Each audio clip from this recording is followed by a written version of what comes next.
here. Wait, but why is no one else here? Oh, because I have to let them in. You want to, I can test it out. Oh, I'm on. You want me He's to- on his. Yeah, can you let people in if they're waiting? I did, I used this one. It was. This one. Oh, no, it's the same problem as Vasco.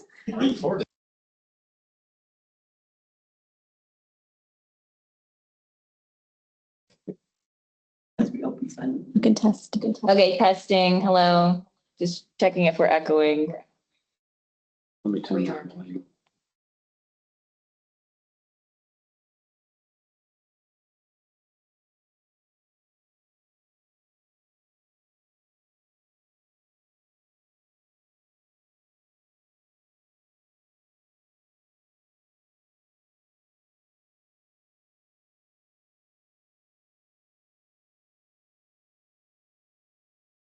Oh. Can we see thumbs up if you can hear us, please? Anyone online, can you hear us? Katie, Oh, yay, thank you, Katie. on a video. Great. Eddie.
All right, well, we'll start soon. We're still admitting people into the meeting.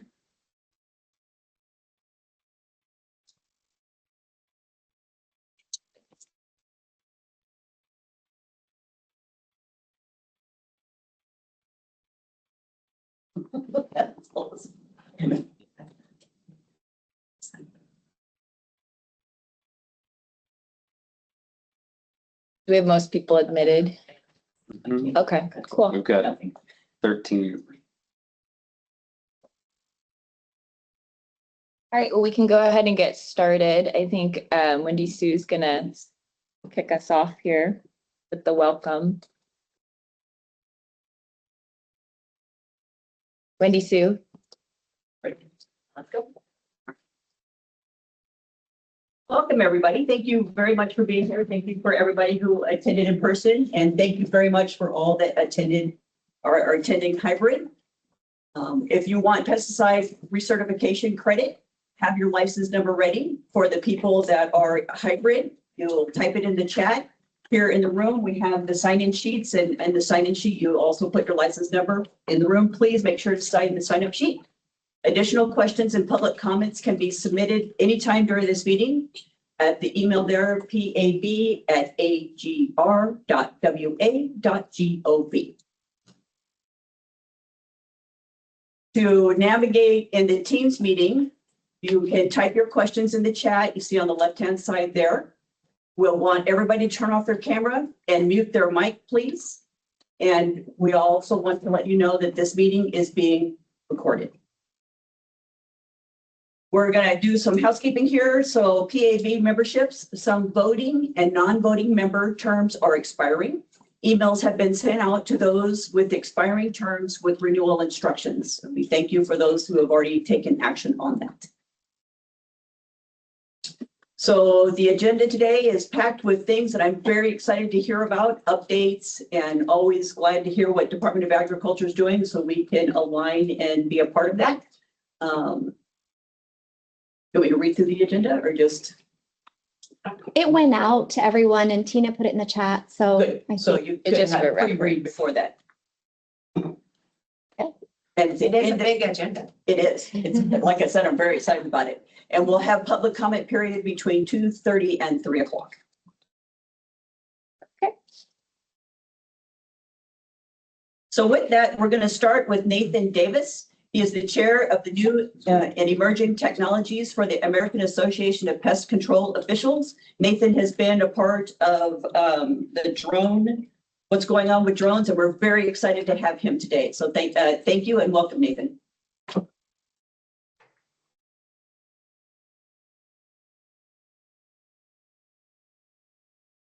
We cannot hear you, so can you unmute? Is Nathan in the Is here. meeting? Here yet? I don't know who's here. You don't see Nate. Tim can What's see. the last name? We're looking in to Davis. make sure Nate Davis is in the room.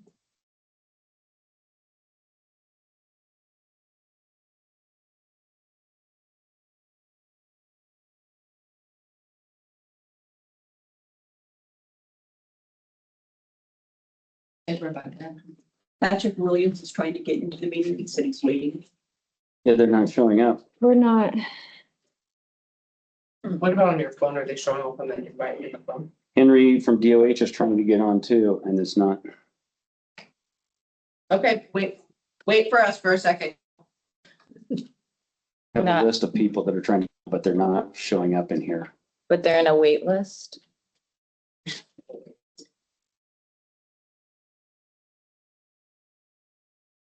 From my end of the meeting participants, I'm not seeing Nathan Davis or is it a Henry? Well, Chris Sutherland's trying to log in too, and so is Henry Peterson from DOH. Yeah.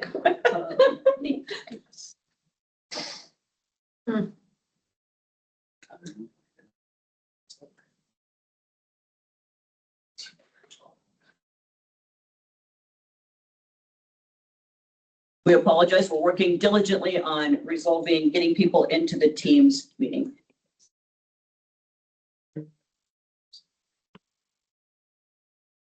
which I don't know why Chris couldn't, I don't know. Well, Henry Peterson can't either. because I got in just fine, just not my phone. Yeah, I just was able to join. Tell them to try to Gotta go out and go back in. maybe. yeah.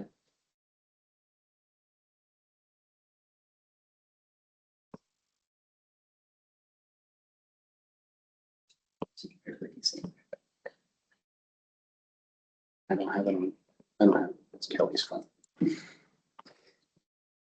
It was my phone. Echoing. No, I don't have all my sounds off. People dialogue and bypass the lobby. People in my organization and It's guests. still, you guys, if that's blue, the mic is blue. Yeah. That's taking live. up all the sound. So, yes.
Or did yours conk out?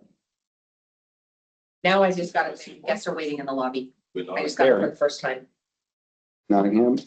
I mean, yeah, I'm still connected, so I don't know what that. But it looks like it's.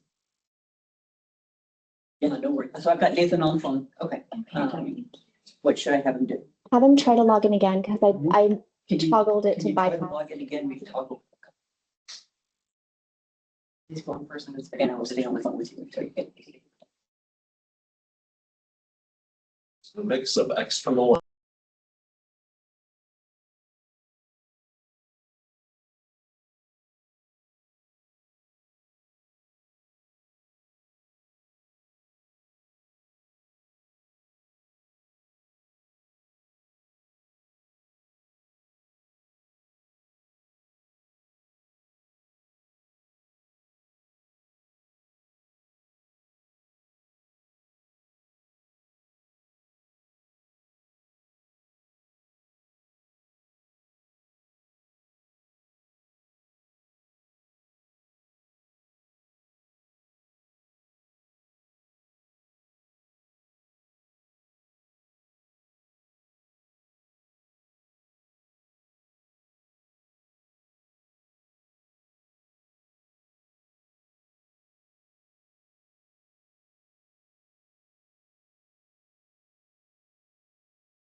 Hey, this is Mary with the State Noxious Weed Board. I just want to make sure I'm still connected. It's been pretty silent here for a few minutes.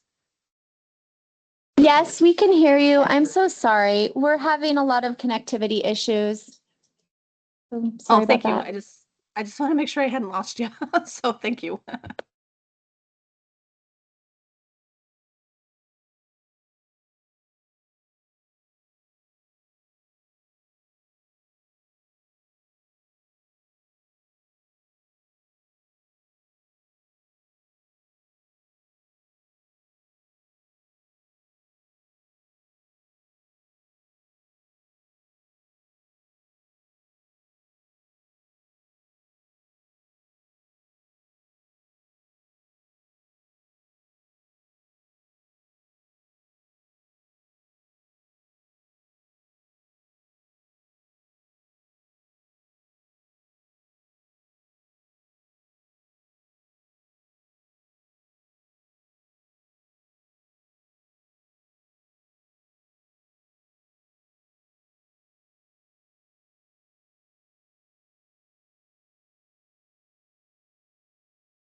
All right, thanks for hanging on with us. I think we've got most of our connectivity issues figured out and people admitted.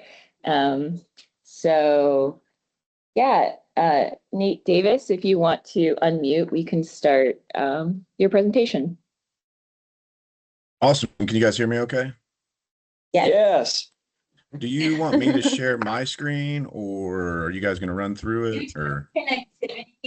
Yeah, due to our connectivity issues, I'm just gonna I'll just let you progress know the then. slides for you, if that's okay. Yeah, perfect. Perfect. Cool.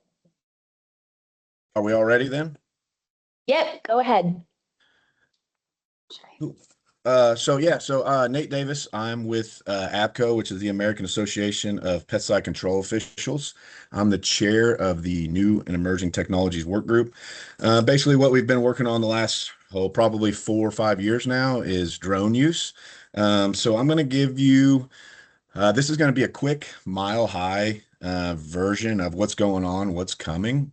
We could talk all day about this. There's all kinds of nuances with it that are being worked on and things like that. But I kind of want to just give you a baseline of what's going on. Next slide. So, as you know, in in regulation, we tend to put acronyms on everything, right?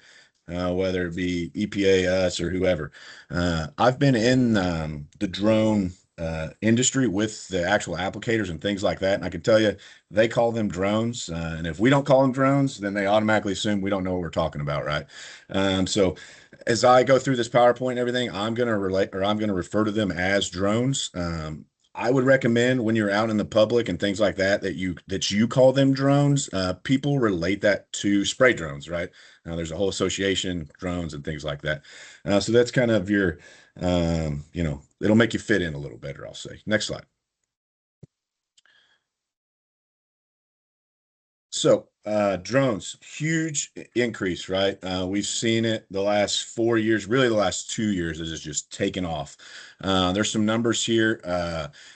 Through drone and drone pilot registration. So you can see there's over almost 500,000. There probably is 500,000. This data was from November of last year. They haven't updated the data yet. The FAA hasn't. So you see about 450,000 commercial drone registration. That means that they can go out and do business, right? So whether that's taking pictures, things like that, spraying, all that. You can see pilots, there's over 450,000 at 480. That's probably over 500,000 at this point too, just judging based off of what we saw. If you're familiar, Part 137, that's the exemption that they have to apply economic poisons from the sky. And that is an FAA requirement. That's federal. So obviously we can't license them until they supply us with that information.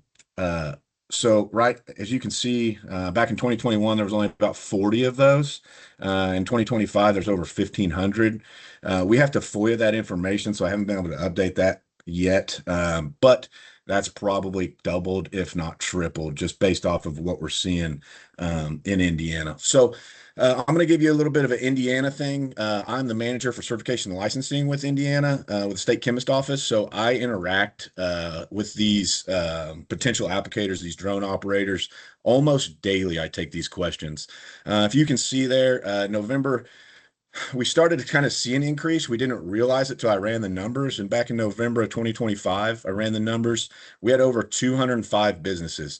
We average in Indiana around less than 30 conventional aerial application companies, and that is fixed wing and helicopter. So for us to jump from that, and we know most of those companies that are located in Indiana, some come from out, but there's never been over 30. And you can see in 1 year, we went to 205.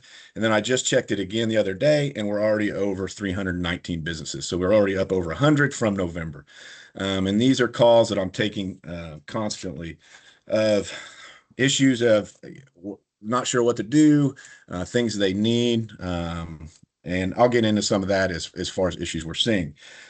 So we saw this huge increase, right? In APCO, we're kind of the encompassing body of pesticide regulation. So what we did was, next slide, we did a survey, and that way we sent that out to all regulatory agents, pesticide regulatory agencies in Indiana, in the U.S.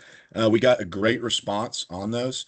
As you see, we got 49 out of 50 on this question. This is our biggest question on the survey, and that's, what does your agency see as the single biggest regulatory issue with UAV pesticide applications?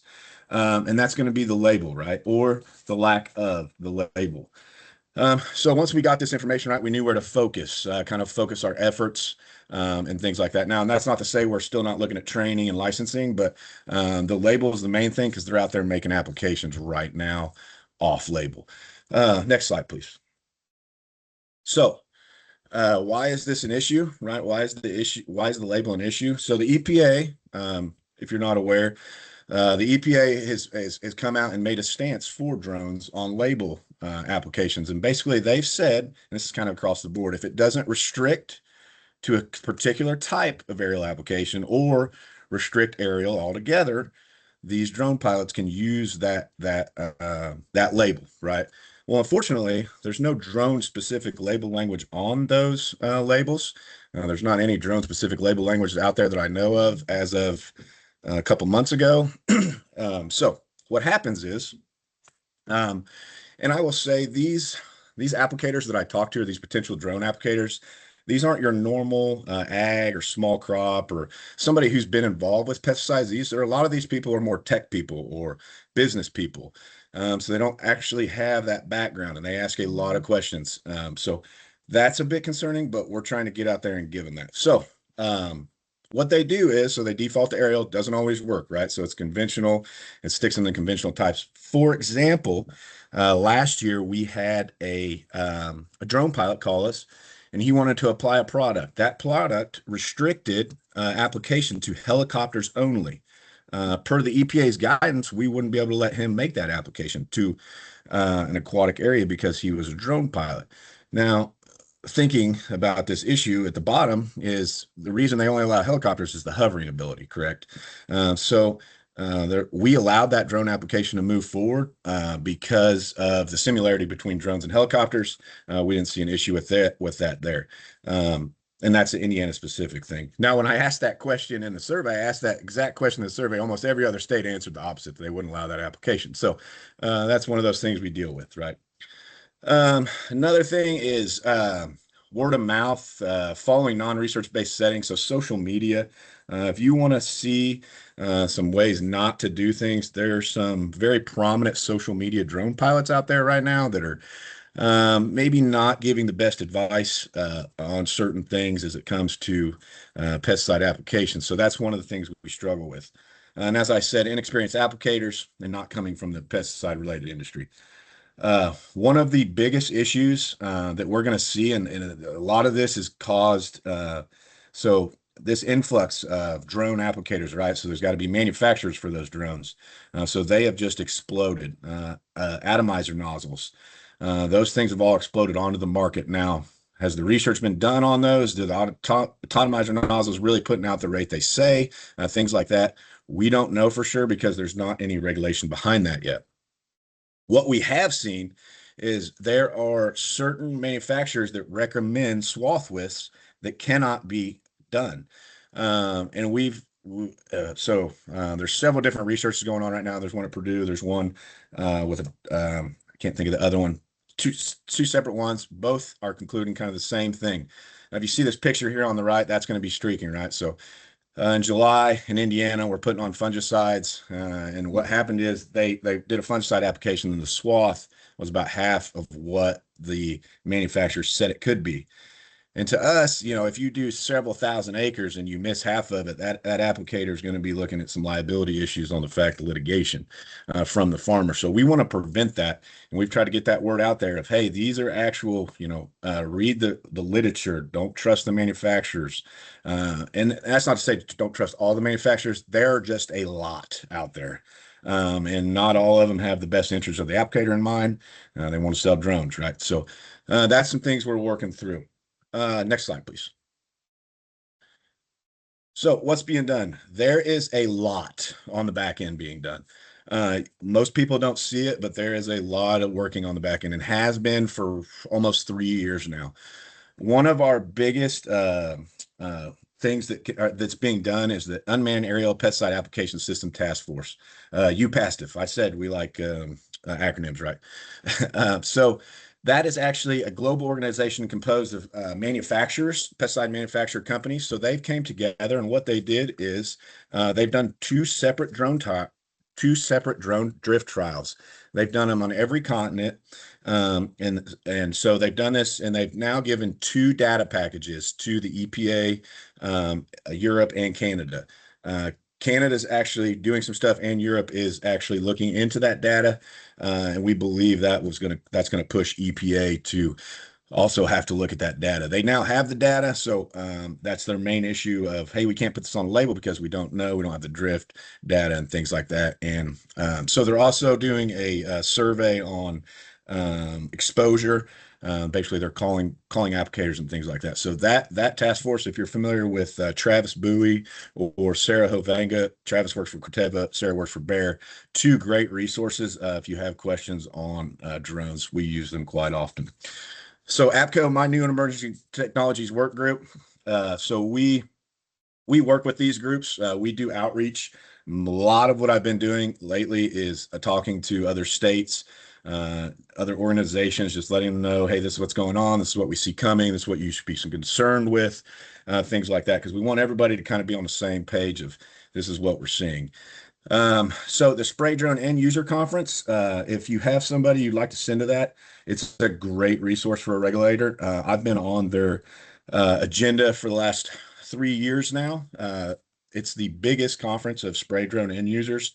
It's quadrupled in size from the first year. It's pretty impressive to see how many have come to that. It was in Kansas City last year. I believe they had over 1,000 in person. So the first one they had 300. So it just goes to show that, and this is for end users, right? Everything they have 3 days worth of talks that are specific to end users. They have the manufacturers, they have a trade show.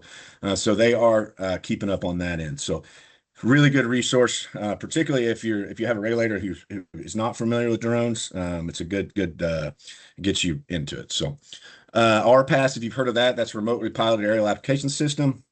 That's a workshop that brings together regulators and applicators, mostly applicators, but kind of the same thing as a spray drone end conference. Next slide, please. So this will be the biggest change. If you haven't heard of this, you're going to want to look into it. So this Part 108, this came out in August, and they're working on it right now. Next slide, and I'll get into it that way. So right now, you'll have to stick with me because this can get a little convoluted, but I'll try to wrap it all up for you. The Part 108 is going to, so right now, drones operate under conventional FAA rules. That's Part 107 and 137. Those are made for conventional helicopter and fixed wing. The 108 is going to be their way to operate moving forward. They will fall under Part 108, specific to drones. They are still working on this rule. It's supposed to have come out like 4 months ago. I've heard it's going to be this month. I keep checking. I checked today, hopefully to try to give some type of update to you, but we haven't got it yet. This was a direct result of the executive order for unleashing American drone dominance. So they tried to push it through pretty hard, but they received over 3,000 public comments. Most of them weren't great. They then denied 2 requests to extend the comment period, but then they rolled that back and they said, then they did do a comment period because they had some serious issues with the communication side of the drones and how they communicate with conventional and things like that. So they brought in some SMEs, some subject matter experts, and had them testify in front of the committees there at the FAA and try to get that squared away. So what Part 108, it's going to be, they can operate the same way they do now, right? So conventional, where they're on a trailer and they're making an application to right there in the field, they see everything just as they would before. What this also allows them to do is do beyond visual line of sight. And what that means is that hypothetically, a farmer could sit at his field, load the drone, fly the drone to the field where he can't see, and then spray that field and come back, right? So us as regulators, we see, and safety educators, we see some issues with that, and I'll kind of get into those. They heavily focus this on logistics based. I've heard it called somewhat of the Amazon delivery service. So what they're going to do is it's basically AI. They're going to use, there's not going to be a pilot. There's going to be an overseer of the drones. And you can have, there's 2 different sections, and it's going to be by population density of where you can fly. There's still a lot of, we don't know because they won't let us see the final rule until it's released. So that at that point, that's when we're actually going to get into it and dive into it and see what it is. I will say most of this technology to do the beyond visual line of sight is 3 to 5 years out. They do have some that they can do, but not to this extent with AI. Now, if this rule goes through the way it's going to go through, might be a little quicker. With that being said, there's some issues that we need to look into. Next slide. So the biggest thing, right, is there's no pilot. So you don't have to have a pilot. You don't have to go take a test. Basically, this would be the AI. There's somebody who's overseeing the computer system. Basically, they're just watching the drones fly. And the AI is doing everything else. So it's taking it, it's sending it to the field, it's making the application, it's coming back. Or they're loading it in the field however they want. So for us, a few things. Who's a certified applicator, right? And then 10 drones get sent out to 10 different fields. How do we regulate that? How do they maintain the application exclusion zone? As if there's nobody in the field, are we going to have to require them to have people in the field? Right now, they're required to have air-to-air detection technology, but they're not required to have ground or air-to-ground, right? So if you think workers in the fields, things like that, that's our concern, right? So they're going to have to send somebody out first to maintain that is probably what's going to happen. Now, what that is that label, or are we going to have to do some type of legislation to get that through? Because that's kind of our biggest concern right now. But like I said, we have several years to work on this. We'll be talking about this for the next 3 to 5 until somebody actually does it. Now, there are a couple companies out there now doing beyond visual line of sight, like 1 or 2. They can get that exemption now, but they're not doing it with the AI and the automated and things like that. Next slide. And before I get into this slide, if you haven't seen, another possible issue with us is if there was a drone crash in Texas. Yeah. You there? We have a question in the audience. Yeah, If go ahead. it's okay. No, yeah. Perfect. Yeah, I was just wondering, is there discussion, or at least in early drafts? I think you said you saw some sort of an early draft. Was there any discussion though of a kill switch or an override system for someone on the ground that could, obviously make sure you stop if there is a problem? So we have seen the proposed rule, but they have changed it quite a bit. Not sure if something like that's in there. They do have safety. They have required safety measures they have to take as far as population density and things like that. But I don't know anything specific to a kill switch. A lot of that was just discussed in that when they had the subject matter experts come and testify about it when they reopened the comment period. That's kind of the stuff they were talking about, the radio communications and things like that. So we're hopeful that will be something that comes, but we don't know until this rule comes out.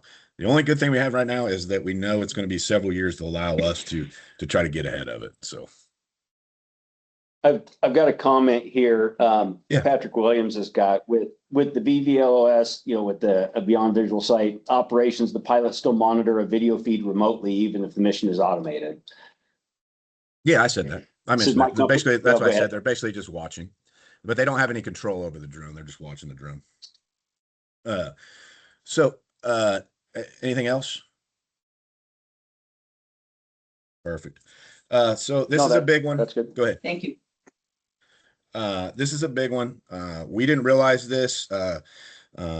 So we had an expert come talk at APCO, and he kind of brought up some things. And one thing is our legislation, right? What it says, if your drone or if your laws specifically require Part 107, 137, and once they release this 108, a drone applicator can actually operate under Part 108, right?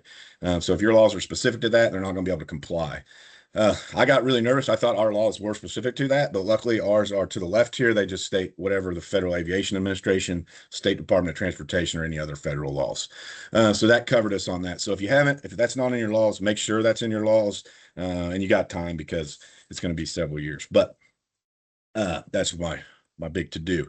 Next slide, please. So this is part 108 informational webinar. It's actually this afternoon and my afternoon, your morning-ish.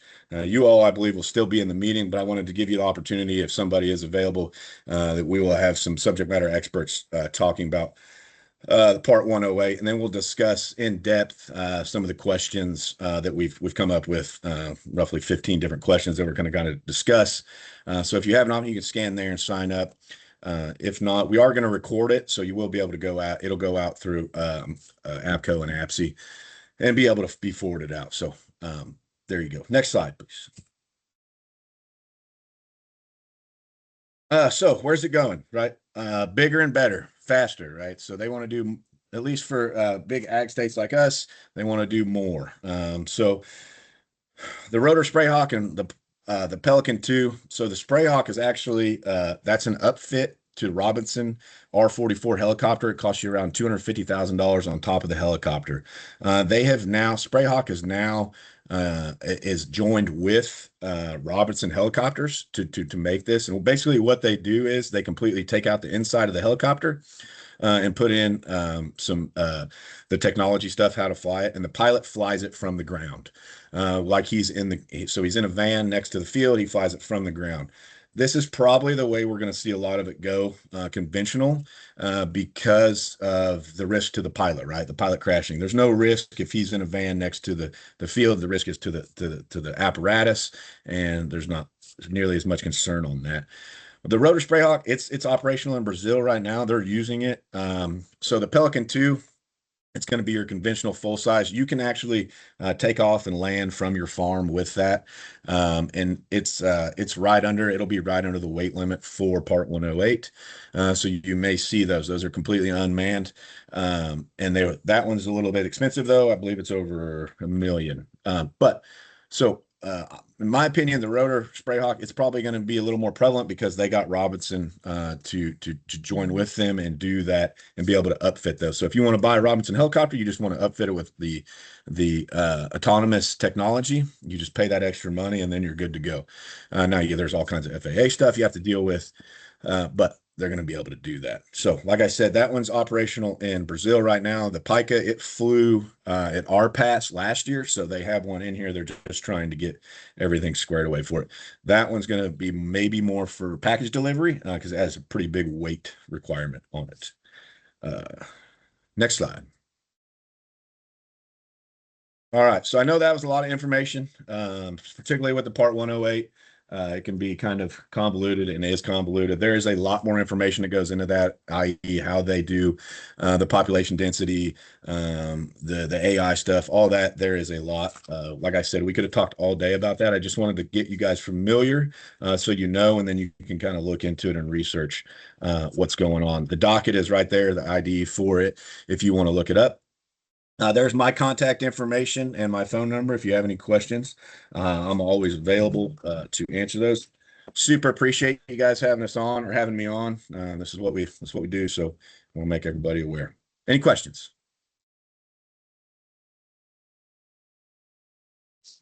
Any questions in the chat? There was one comment in the chat. I think that Now is Tim covered that, or he called that one out. We're looking for comments. Anybody in the room? I think we're good. Yeah, Patrick Williams just added to the question that was asked in the room here that let's see, there is a kill switch on the docking station. They can operate the drone manually as well. So, but not on the drone itself. Got it.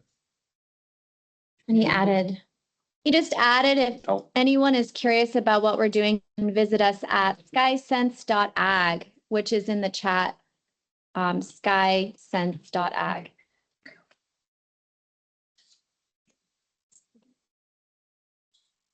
All right. Thank you so much, Nathan, Thanks. for presenting on this. This is, thank you. Very beneficial. I saw a lot of peaceful faces in the room. I wish I could. I wish I could have, because it's like, oh, but no, again, I thank you for having us on. So if you get any questions or Wonderful. follow up or anything, feel free to send them my way and I'll get it figured out. So Beautiful. Thank you very much. Next on the agenda, we have with a Washington drone update with Christopher Sutherland. Chris Sutherland. Chris, if you're on, unmute and take over. Good morning. Hope everyone can hear me. Yes, no, hello. Can hear Everybody you. said yes, Okay, raise your perfect. hand and Thank hit the you. mute button. All right. Sorry, Delina, you work with elementary school children at one point in time. You know you're supposed to say yes and present and all those things when the teacher calls out. Goodness Yeah, gracious. they were high schoolers, but same thing, I guess. Thank you. Yeah, I was gonna say. All right. Actually, Nathan did a really good job of covering several of the items I was going to, so I will pare mine down a little bit. I mean, honestly, at least what I'm seeing right now in Washington State, the primary issue we're dealing with is licensing. Either from the standpoint that anybody can go buy one of these things and call themselves a pilot.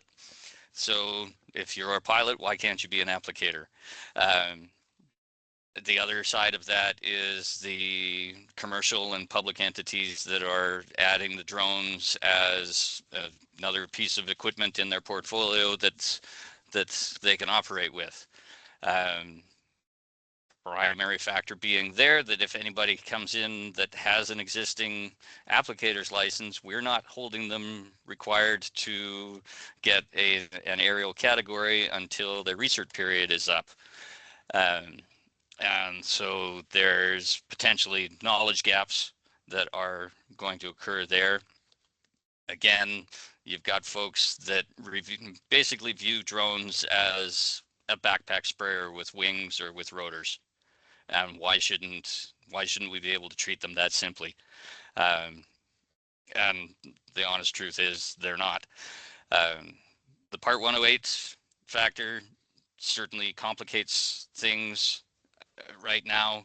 And as Nathan said, at least I attended a podcast on Tuesday night, and they've basically said that 108 ruling is on hold through at least maybe June.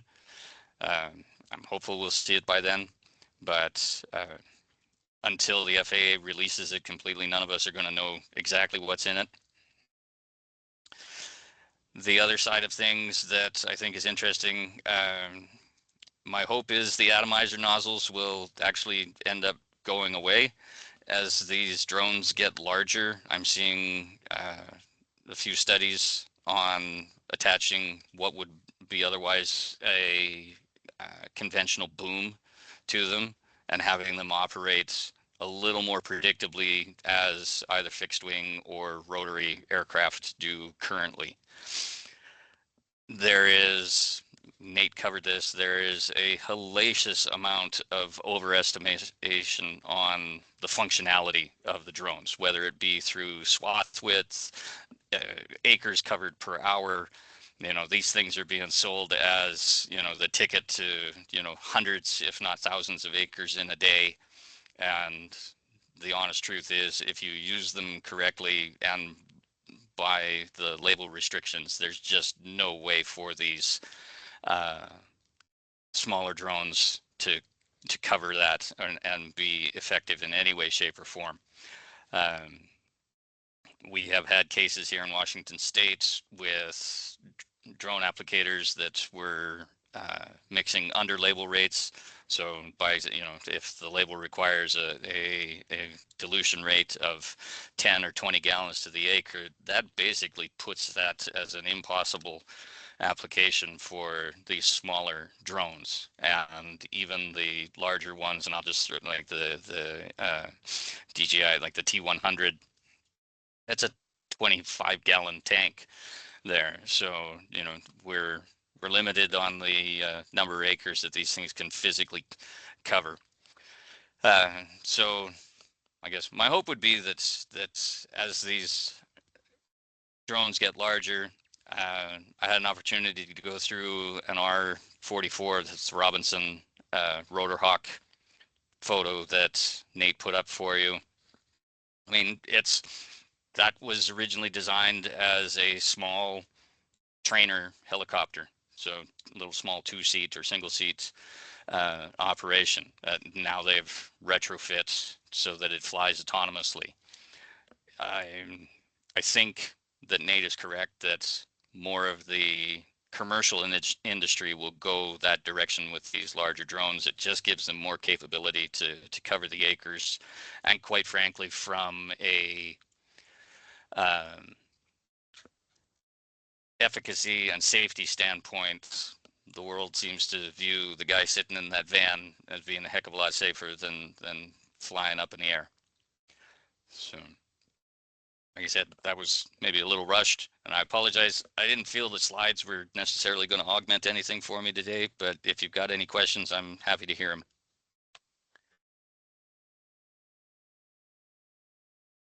I'll just second Chris's observations. What he's saying is it's kind of like that everywhere I hear.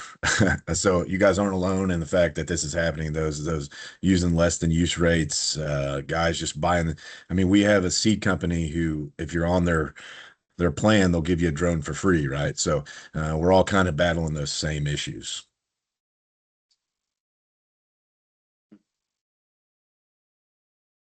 I have a question.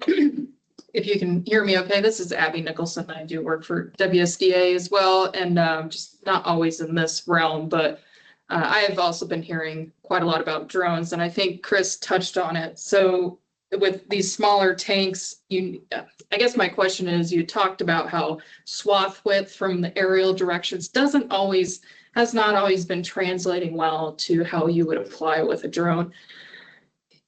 Does the same go for, you know, what you put in your tank? So that carrier volume is the directions for aerial and the dilution that you need to be making in the tank, not translating very well to the tank volumes that are typically found on drones.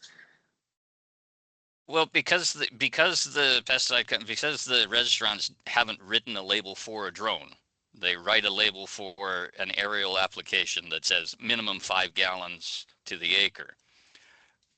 A lot of these small, you know, most of the drones that we're seeing right now still are, you know, at best a 10-gallon tank, 11, 12, you know. That gets to be a lot of repetition for these guys to actually spin out a tank load, you know, or spin out a field or an application area with that level of refill need. So guys are, cutting that down to 3 or 2, or I've heard about people doing neat applications. I can't see how that's in any way, shape, or form feasible, but Doing what applications? neat. So no water, no water whatsoever. No carrier. No carrier. carrier, Yes. yeah. Okay. Smaller swath widths and Right. potentially Yes. less So, carrier. Products well, that allow you so- to not. Swath width, especially with the atomizer nozzles, is highly variable under the best of situations. It's dependent on weather, so air pressure, temperature, wind speed, and then the speed of the aircraft, including the aircraft getting up to speed at the beginning of the run and then decelerating at the end of a run. I was reading a study out of Ontario on Monday where they're getting, and I apologize, I have to do some quick math in my head because of course everything's in meters. So, but they're getting everything from an 8 to 21 foot difference in swath width over the length of a run on nothing else other than speed of the aircraft. So if they're expecting 35 feet, they're only getting that once they're achieving operational flight speed, and then immediately, until they start to decelerate, and then swath width changes. Not to mention then all of the environmental factors that are occurring outside of the operator's control. I'm personally curious, and I have nothing to base this on other than my own personal opinion and what I've seen. I don't believe the vast majority of these applicators understand that type of factor that's affecting this application tool yet. For a lot of them, again, we come back to it's a backpack sprayer with a rotor. So push the button and let it go.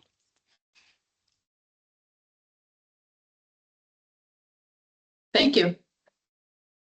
Sorry to be dense, but is the swath width the aggregated length provided? Well, it is width. Think width of application width. So your drone 10 feet off the field is expected to cover 35 feet across the breadth of the application.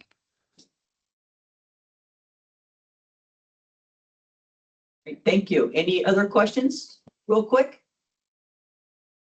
There's been some discussion in the chat about swath width and clarification and the number of, like, drone anatomy, the number of nozzles on drones. So there are some things in chat, but Chris was addressing them during his discussion. So thank you so much for addressing those. Anything else related to this in the chat or in the room? Wonderful. Thank you Thank very you. much. We'll go from one hot topic to another. The next topic, we're going to be talking about Endangered Species Act Toolbox.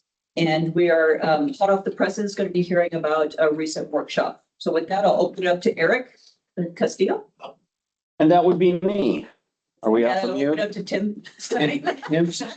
Tim Stein is filling in for Eric Castillo. Eric, unfortunately, is out in the field. He has an inspection that's gone a little bit long. So he and I spoke yesterday. Just a little bit of information from the Endangered Species Act. One of the things that the agency or that WSDA has been involved with is a lot of outreach and training. This is a new topic. We're trying to learn as much about it as we can, as I'm sure all of you, in the room and out there are trying to learn as much as you can. One of the opportunities presented to us is what's called the Pesticide Inspector Residential Training, or PERT trainings, that are sponsored by EPA. One of the trainings that they did and opted for this year, because it's been such a hot topic, is called the ESA Draft Inspector Guidance Workshop. The PERT trainings are open to representatives from state lead agencies, tribal agencies, doing pesticide enforcement. They asked for nominees to attend, and this time around, the training was just last week. That's why it's fresh off of the press here. The intent behind this training was to, culminate the minds that do all the enforcement and compliance for all of this ESA topic, put them into one room and brainstorm how do we enforce what has been given by office pesticide programs on the labeling, the bulletins, and all of that stuff. And I'll go into this a little bit further in the next portion of this. But topics that came up from an inspector standpoint, ESA is not a one-size-fits-all enforcement program. We talk about conservation tactics or programs that, may apply to the Pacific Northwest, but don't apply to flatland farming in the Midwest, or places that receive, high amounts of rainfall versus, desert farming areas that have irrigated lands. One of the questions that came up during the training was, at the current time of this training, and ESA have been out for a couple of years, no state or tribe has any current examples of any ESA enforcement action to share or that they can use as a template. So there's some of the hurdles that we as the enforcement program see. The setup of the training was inspectors were divided into groups and focused on specific bulletins or mitigation strategies, rated their enforceability on a scale of 1 to 10. Is this something a field inspector thinks can be enforced with collecting minimal data, or are we going to have to collect, some physical data? We're going to have to take slopes. We're going to have to take soil samples, all different kinds of things. Suggestions were brought up about rewording language on the strategies in the bulletins to clear up some of the confusion. And that's been an ongoing topic since the beginning, since ESA stuff was listed here a couple of years ago. That information will be compiled, shared with EPA. They were receptive to taking it back and making the changes. As this is a fresh training, from an inspector standpoint, we're looking for guidance from EPA because these are federal guidelines on pesticide use, as is the regulated community wants to know how do we follow these rules and what happens if we don't. So with that was kind of the inspector viewpoint. But we also had another attendee there. And so I'd like to give Abby a couple of minutes, not from the compliance standpoint, but from the education side of things that, she took away from that. So Abby, go ahead. Yeah, absolutely. So for those on call in the room, my name's Abby Nicholson, and I live in a more comfortable space than Tim does in my realm of work, in which I teach a lot of this, or I've been explaining a lot of the strategies and the EPA menus to applicators. And so I came to this meeting kind of having a firm understanding. But if you asked me to draw up the menu without looking at it, I could probably do a pretty good job. So I came, very familiar with what's on the menus. And we've also been casting this about to understand what about those menus is difficult for those growing things in Washington. I actually have a slide that'll help me. There we go. So in this workshop, I did, I was participating as, more of an educator and helping facilitate the compliance officers brainstorm. And I do consider it was a very good brainstorming opportunity because we did have people from all across the US with various different cropping systems. So we could, they could bounce ideas off of each other. We also had federal folks in the room who had been involved with either the menus or bulletins. And that helped. They were able to give quite a lot of context. I took away that there is a guidance document that's attached to one of the strategies that's very useful to understand more about the intent with each one of those menu items. And there was several points that we came up that could add clarity to the menus and how people were interpreting them. One of those is suggesting, it was suggested that there's the word natural in managed areas. For those of you who are unfamiliar with the menu, there are a few finish line bullet points at the very beginning of these menus. If you reach any one of those, you do not need to continue with the rest of the menu. So we call those, finish line points. And if you meet any of those, you're good. So there was a term natural in one of those finish line items. And it was suggested that perhaps that is a bit confusing because what is natural and what is not natural can be very confusing. And maybe you're not unaware as an applicator. So it was suggested that that gets taken away. There was a few elements of ands and ors and musts or shoulds in there as well. I would say at the end of this, there was a couple objectives of the entire meeting. One was a suggested record keeping form and some questions that could go on there. The group decided as a whole, additions to the record keeping of form would effectively be three things: as did the label require a bulletin? Did it mention ecological drift buffer, or did it mention runoff mitigation points? And if you answered yes to any of those, then you go for, but if you answered no to those, then again, that's a stop. There was also what will come out of this is like a checklist for those going down this path. If you get to this point, a checklist of these items of how you could verify some of these things, and then also a guidance that is like worker protection standard like type guidance. So those are two things that we're looking forward to coming out of this. We just don't have a draft yet. I did want to mention that the comment period for the fungicide strategy is currently open, and it was reiterated that changes to the menus can be suggested through that comment period. Yeah, very, very encouraged. So yeah, that was my takeaway. I appreciate the opportunity to be there. It was a great learning experience and very constructive conversations. Professional and constructive, even though sometimes they can be difficult. So good group of people. Yeah. That's all I have. Thanks, Abby. Just to wrap this portion up about, our involvement in some of the trainings and trying to learn as much as we can here. As Abby mentioned, the whole idea behind these trainings was with very little or no guidance on how to enforce these strategies. This training was put together to develop a guidance, some guidance plans, brainstorm some ideas that would, and we had 2 agency staff involved in that training.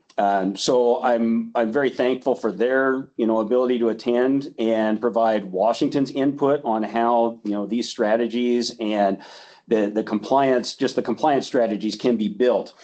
Once that draft guidance is completed, it would not be reviewed by EPA, but it will go to the ESI, the Endangered Species Strategies Implementation Work Group, for approval. And we have a member from Washington Department of Ag sitting on that work group as well, and that's Delina Blair. So we have a third person involved in some of the input as far as ESA strategies go and the compliance and the enforcement program. So I'm excited about that. The overall was just to provide state lead agencies and some tribal groups on how they can go about enforcing these ESA strategies as they've come out. And as they're hitting most of you in the industry, they've hit us at the same time. It's virtually said, here they are, go forth and make it work. And that's what we're trying to do. So. Well, we're trying to create uniformity. Correct. Because Yeah. a lot of growers that grow in Washington and Idaho or Washington and Oregon, and ideally they get the same compliance response from ODA or from ISDA as they would get from WSDA staff. Right. Yeah, and consistency is a big thing from the compliance, from the regulatory side of things. And that's why, one of the points brought up, and Eric mentioned this to me last night in the discussion, was that, states and tribes, one of the things is they just want to make sure everything is the same. And it's not a one size fits all. So the strategies that fit one state, one area, one region don't necessarily fit another one. So trying to tie all those together into a good compliance and enforcement consistent strategy is what we're looking at. So, so to wrap up the rest of this ESA toolkit, how am I doing on time? 10 minutes? Okay. No, that's okay. I want to give Britt plenty of time here. So we'll go into my portion, which is talking about the compliance and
Can people online hear us? Yes. Yes, we can. Yep, I don't know where that. Can you see slides that says pesticide advisory board with? So I am running this off of my hotspot on my cell phone. It's, we see the slides. Okay, that's good. It's not in presentation That's mode, okay. but It's that's something, fine. right? We're going Yeah. with it. Yeah. Well, that's lovely. So, and I randomly scrolled to the right spot. We're winning. Is this good? Make sure recording too. Ah, good. I don't know if we're recording. Well, you can just record it. Okay. All right. So I just want to see a thumbs up. Can you see a slide that says pesticide and fertilizer registration fee increase? I'm not done. Oh, I'm sorry, Tim. We we did great. Ah. Okay. Here you go, Tim. This was all very smooth. Did we turn? Going through my computer. It's going through your computer, right? Yeah, we're not hooked up in here. Wait, let's hook this up to your computer. All right.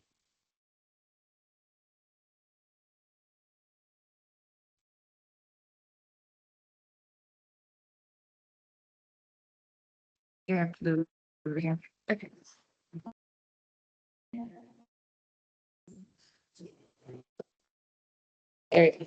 That's why, because I kept losing internet, so.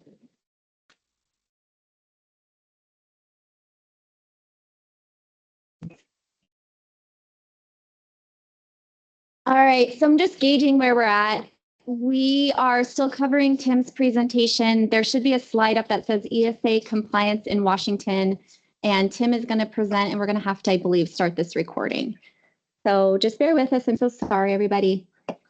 Tim, do you want to sit over here and present off of, or why don't you see if they can? Can you hear us okay in the room? Yes, looks like they're saying yes. They're saying yes. We can hear you. Okay. All right, so before I was so rudely interrupted, let's see. So ESA is relatively new to everyone. Lots of new terms. You can see them here on the slides. Bulletins Live 2, PULAs, listed species, critical habitat. They're all focusing on the Endangered Species Act. Reading and follow, these are all new, but reading and following label directions is not new. What is new is what's considered labeling, label language. Not all the directions are found on the traditional printed booklet that's on the pesticide container. So, but it is part of the labeling. So everything there, we've all seen on pesticide labels that it's a violation of federal law to use the product inconsistent with its label. Our RCWs have something very similar on unlawful practices. It's unlawful for a person to use or cause to be used of pesticides contrary to label directions. ESA, even though the directions, you have to go to a bulletin or you have to go to mitigation strategies, those directions on where to go are found on the label themselves. So how does WSDA compliance handle this? They're label directions. They're really no different than following the directions for the rates, the site, the crop that you're going to apply it to, the personal protective equipment, whether or not you have to follow worker protection standards. So if you're reading a pesticide label and it doesn't mention any of those terms up there, you're done. ESA is taken care of. It's not part of the pesticide that you're using. But when you do see them, it is the user applicator's responsibility to make sure that they follow all those directions. However, convoluted that might be, that you have to, go to your phone and look at a website, find a bulletin, figure out what the PULA is. Those are your responsibility as an applicator. Next slide.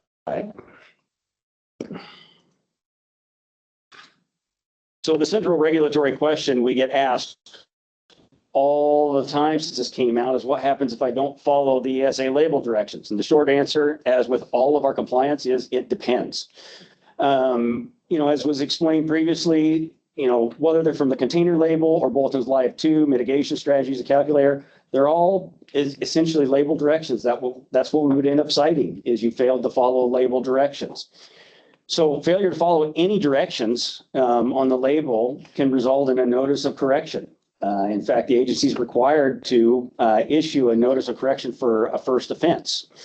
And there are some exceptions to that. Of course, if there's, danger to human or animal health, or we have more than minor environmental damage, that can be elevated to civil penalties, license suspensions. But it's unlikely that anyone, using a pesticide and failing to comply with a portion of the ESA stuff is going to get cited with that, unless, of course, there's the take of a species, which has also been addressed during all the ESA talk that you've been hearing about. That the whole point behind the ESA strategies is to prevent the take of any critical habitat or a species. And so, if we get to that level, there will be other agencies involved because we don't have the ESA, we don't have the Endangered Species Protection Act under us. That goes federally. So, a lot of this information and why I've kept it to only 2 slides is this is available on our website. The QR code is there. The best thing you can do is read and follow the label. ESA, as you've heard, is changing. It's morphing. It will improve.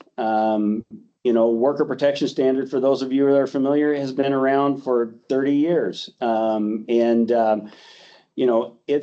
been modified, it's changed, it's been improved upon. ESA will get there. But for the time being, we're working with what we have and protecting the species as best we can with the directions that we have. So visit the website. I won't repeat all the stuff that's on there. Everything that I've covered is on there. And if you have questions, you can reach out to me. Okay, that's it. Any questions? We're not. There is a question in the chat. Yeah, I'm not. Yeah, I'll read it out loud. you. And Tim and I can battle over who's going to. In the fungicide strategy, the EPA listed several new items not in the insecticide and herbicide strategy. Are these new things also applicable to the insecticide and herbicide strategies? I think that should be a comment. It's open for comment right now. It is open for comment. That might be. Yeah. Yeah. A comment question. Because we're not quite sure. Yeah. If I'm interpreting this question right, the new things, and I'm aware of like an broadening of the adjuvant item.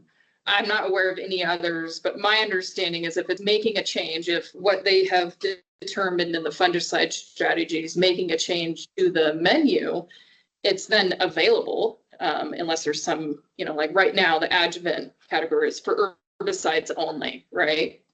So my understanding is going to be broadened, perhaps to herbicides and fungicides for this use of adjuvants can get you points or a buffer reduction. As to how so it applies to, if it's on the menu, it's going to apply to everything that is all the labels that are pointing to the menu, whether it be an herbicide, a fungicide, an insecticide.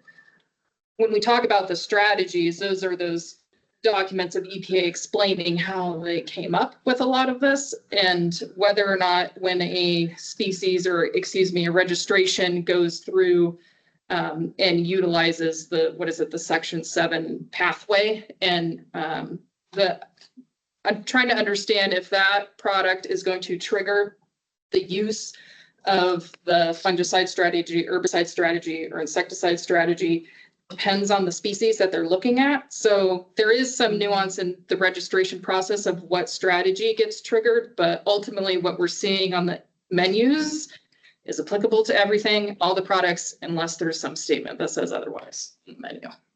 Hopefully that hits your question. Anything to add? No? Nothing for me. Okay. The public comment on the fungicide strategy is open until June 29th. So. Thank you. And I think maybe just for a little bit of awareness for people that are members of the board that aren't quite aware, part of our role at WSDA is we track the open public comment periods that are happening with federal decisions that may impact Washington, either through our regulatory programs, our technical services and education programs, anything that would happen on the ground in our science programs, and provide comments that are Washington centric in that process. So, part of the Pesticide Advisory Board's role is to give us feedback if there's stuff that you see or hear and you'd like Washington to participate in commenting on that, and we weren't already planning to. We do regularly submit comments in these spaces. And you can filter that through me, Delina Blair. I know that someone at WSU did reach out to me with interest, Ellen. So if you want to connect with me, I can kind of close the loop on that. We can include, any insight that you might have. We can kind of filter through and think about it for our comments. Thank you. Our comments actually do carry weight too. State lead agency comments that are taken by EPA in these comment periods have resulted in substantial changes in the outcome of the final documents and the implementability of them for the state. So it is really helpful for us to make sure that we get good Washington-centric comments in the process. And if anything, we are getting responses from EPA through that process. They do reply to our comments and answer some of our questions. And so putting questions in there as well has been helpful. And it's been important to have on the ground data, right, to submit. So any input that we have is great. Yeah, thank you so much. So go to the next agenda item. Wonderful. Well, thank you for the ESA update. And we'll turn it over to Brent Perry for the pesticide and fertilizer fee increases. Take it over. Good morning. I'm going to break this up a little bit. I'm going to do a little bit of a background before I get to the actual fee increase. Next slide, Delina, to let everyone know what's going on with the registration program.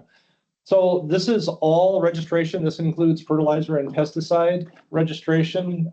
These are some numbers that we just grabbed the other day. Numbers fluctuate, they go up and down, but they're hanging around that 15,000 mark. They go up and down. What's really changed with registrations on both fertilizer and pesticide is the fact that they're more complex. We aren't registering 2,4-D anymore. We're getting new molecules all the time. That coupled with EPA's 55% reduction in their budget, we're finding more and more issues with label that we get submitted that's requiring, in some cases, grammatical changes, or a label that says apply 2 ounces all the way through, and then the last page says apply 2 gallons. So we're having to do a more bolsterous review of both fertilizers and pesticides. Just keep going. Yeah, like I can remember that. Okay, there you go. Get back. Oh, now we can read it. So that was awesome. Yeah, thank you. When we look at adjuvants are a bit of a wild card. People very similar to drones want to do their own thing. We're one of a few states that do have adjuvant registrations, once again requiring a more bolsterous review. Specialty registrations seem to be going up all the time. We have people inventing things that they think they should be able to register. You know what? It only kills a few things. You rub it on your skin type thing, but it still needs to be reviewed. Bulk distribution licenses, that's a fertilizer related issue. We have more and more people distributing bulk in the state. Eventually, Amazon says they're going to start distributing bulk fertilizer in the state of Washington. That would be special, won't it? By drones. I'm just saying. Not yet. I mean, they can at least deliver it by drone. Okay, you guys, product sampling, once again, a function of the fertilizer program. I'm not going to put a lot of detail into that. Retail and wholesale distribution inspections. This is going to be pivotal to what I'm really touching on today, and that's technology. How technology has affected this whole program and advanced the program. I've been around for 26 or so years or less. We used to do 400 samples in a couple of years. With technology, we're able to speed that process up. Our inspections, we used to have on a 4-year cycle. We're now on a 1-year cycle. And if the truth were known, we're finishing our inspections in about 9 months that we did have a 4-year program to do. And there are more bolsterous review once again because of technology. Inspection fee and auditing, just like all the programs in registration, we're fee-based. We get very little outside money or taxpayer or near taxpayer money. Inspection fees or tonnage is what funds the compliance program. Our compliance program has 3 employees in it throughout the state in the field. One of those is a working supervisor, a very small, very compact, very good program. We are able to audit tonnage now with what used to take 4 months out of every 6-month period. Our auditor now takes about 10 days. So not only are we more efficient, but we're finding those people that don't always play nice, so to speak. So one of the goals of our fertilizer compliance program is to keep the playing field level and distribute these laws and rules effectively and evenly across the state. Next slide, Lena. Staffing, we are fully staffed. 18 staff members. This includes working supervisor. Each supervisor is a working supervisor, meaning in the case of Lenora, she still does registrations as well as be the pesticide supervisor. The same is true for the fertilizer end, our admin end, and our fertilizer compliance folks. Through the years, this is important for the culture of the program. We really put a lot of emphasis in attracting and retaining good people, because we're looking at this not today, not tomorrow, but we're looking at a program deep into the future to be viable, to be relevant. It's a big thing with us. We believe we've done that. Most of our staff are home-based, and that helps to reduce or balance the work-home office life. And it's one of the, when we ask staff, one of the most attractive things about registration is they like to be able to work from home and have that flexibility. Next. Technology review. I'm not going to get into this. It'll come out naturally. But the message here is we've heavily embraced technology over the past few years. I don't even want to say how many because it's been a long process, but it was internally driven. The program did it. We had very little outside support other than a developer and a business analyst. We did succeed in building very productive databases for both fertilizer and pesticide registration on an internal basis. Next slide, Galena. This is one of the efforts here of technology that you'll see. This is our pesticide numbers from our homepage. It's hard to see all that. The take-home message is the number that says 98.87 approved. That is getting work done. That is getting registrations processed in a very timely manner. I think that's a pretty cool pie chart, and it's directly related to both staff and technology. Next slide, Leah. Awesome. What time period is that over? I'd have to look. Renewal period is Depending on which, what are you looking at? I'm sorry. One week. back up. Is this last year's? Oh, the 98%, that's updated daily. I mean, how far back in time? We have a 2-year renewal It's- period. Yes, it's a 2-year cycle, so anything that's not approved is a new product that's pending or a product that's pending renewal. So if. So this is anything that's constantly come in rolling today. forward. So it's a There we rolling, so it's just within the You can renewal s- cycle that starts. But yeah, every couple of years. That's what I was curious. I wasn't sure if you were going back further than that. When I started with the program years ago, we had fertilizer and pesticide registrations that took up to 8 months. Wendy Sue, I see you, you know. At least sometimes. Okay, next slide, Delina. So this is 25, first of 25, second of 25, and first of 26. Really, when you look at it, 87% of our core duties or section 3s. That top number says 57 back in 25, and then it drops down to 32 and stays pretty consistent in there. The little anomaly that we have is we were testing our database and still registering products at that rate. What's it going to look like tomorrow when we don't have to play with database? We expect those numbers to go down. Good. Our target is 60 days. We would be happy with 60, so you're looking at half of that. Next slide, Delina. When we talk database, it's over the complete program. That's the bullet points on the left, everything. And then we sat down to begin with when we looked at building these databases, because there had never been a successful database build within pesticide management, the old pesticide management of the current AES division. There had never been a successful build completed. And we wanted to break that cycle, and we did. We wanted it consistent, we wanted it efficient, we wanted it intuitive, and we wanted something called e-payment. We were the first ones in the state to actually have a payment portal where you could both get into the portal and put information in and pay for your renewals or your registrations. There are e-payments around the state, but they're all one way.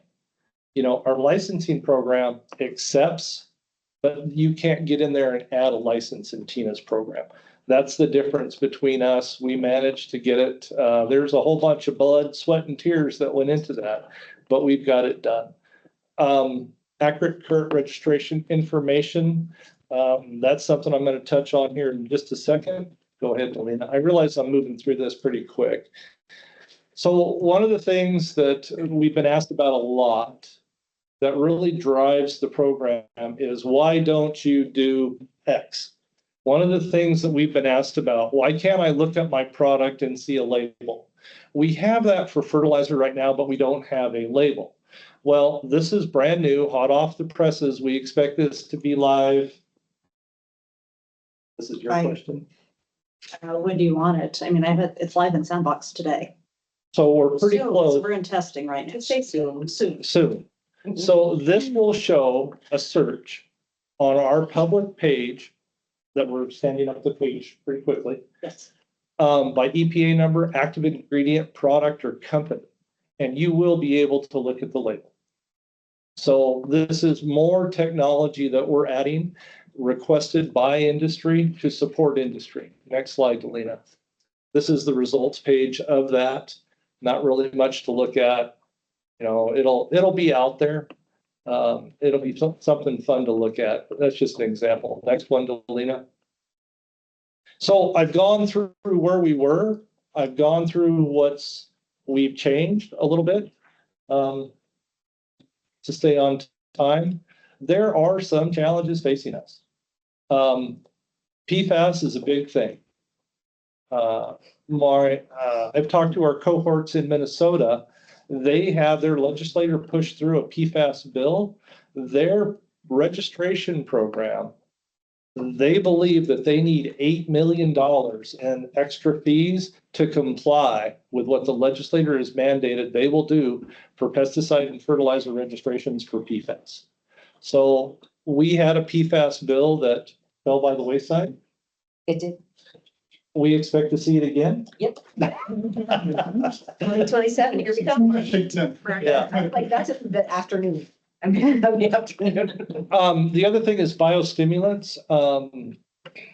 We get these very creative things. People telling us, oh yeah, this hasn't even been discovered yet, but we want to register. They call it a biostimulant. There may be some categories of biostimulants that are real. Nonetheless, it's going to have to be something that we're going to have to address. Agricultural amendments. This is another one that industry has pushed at us. Most states do register agricultural amendments. This is almost on the fertility or plant growth side. Idaho and Oregon have an excess of 2,000 products registered. We never wanted to get into that realm. Industry is pushing us that way, and we do have a change in our statute that we are going to add soil amendments to. It's going to create a rodeo. interestingly enough, we do not expect to add registration staff or compliance staff when we accept that, because our technology is going to allow us to swallow that as we go.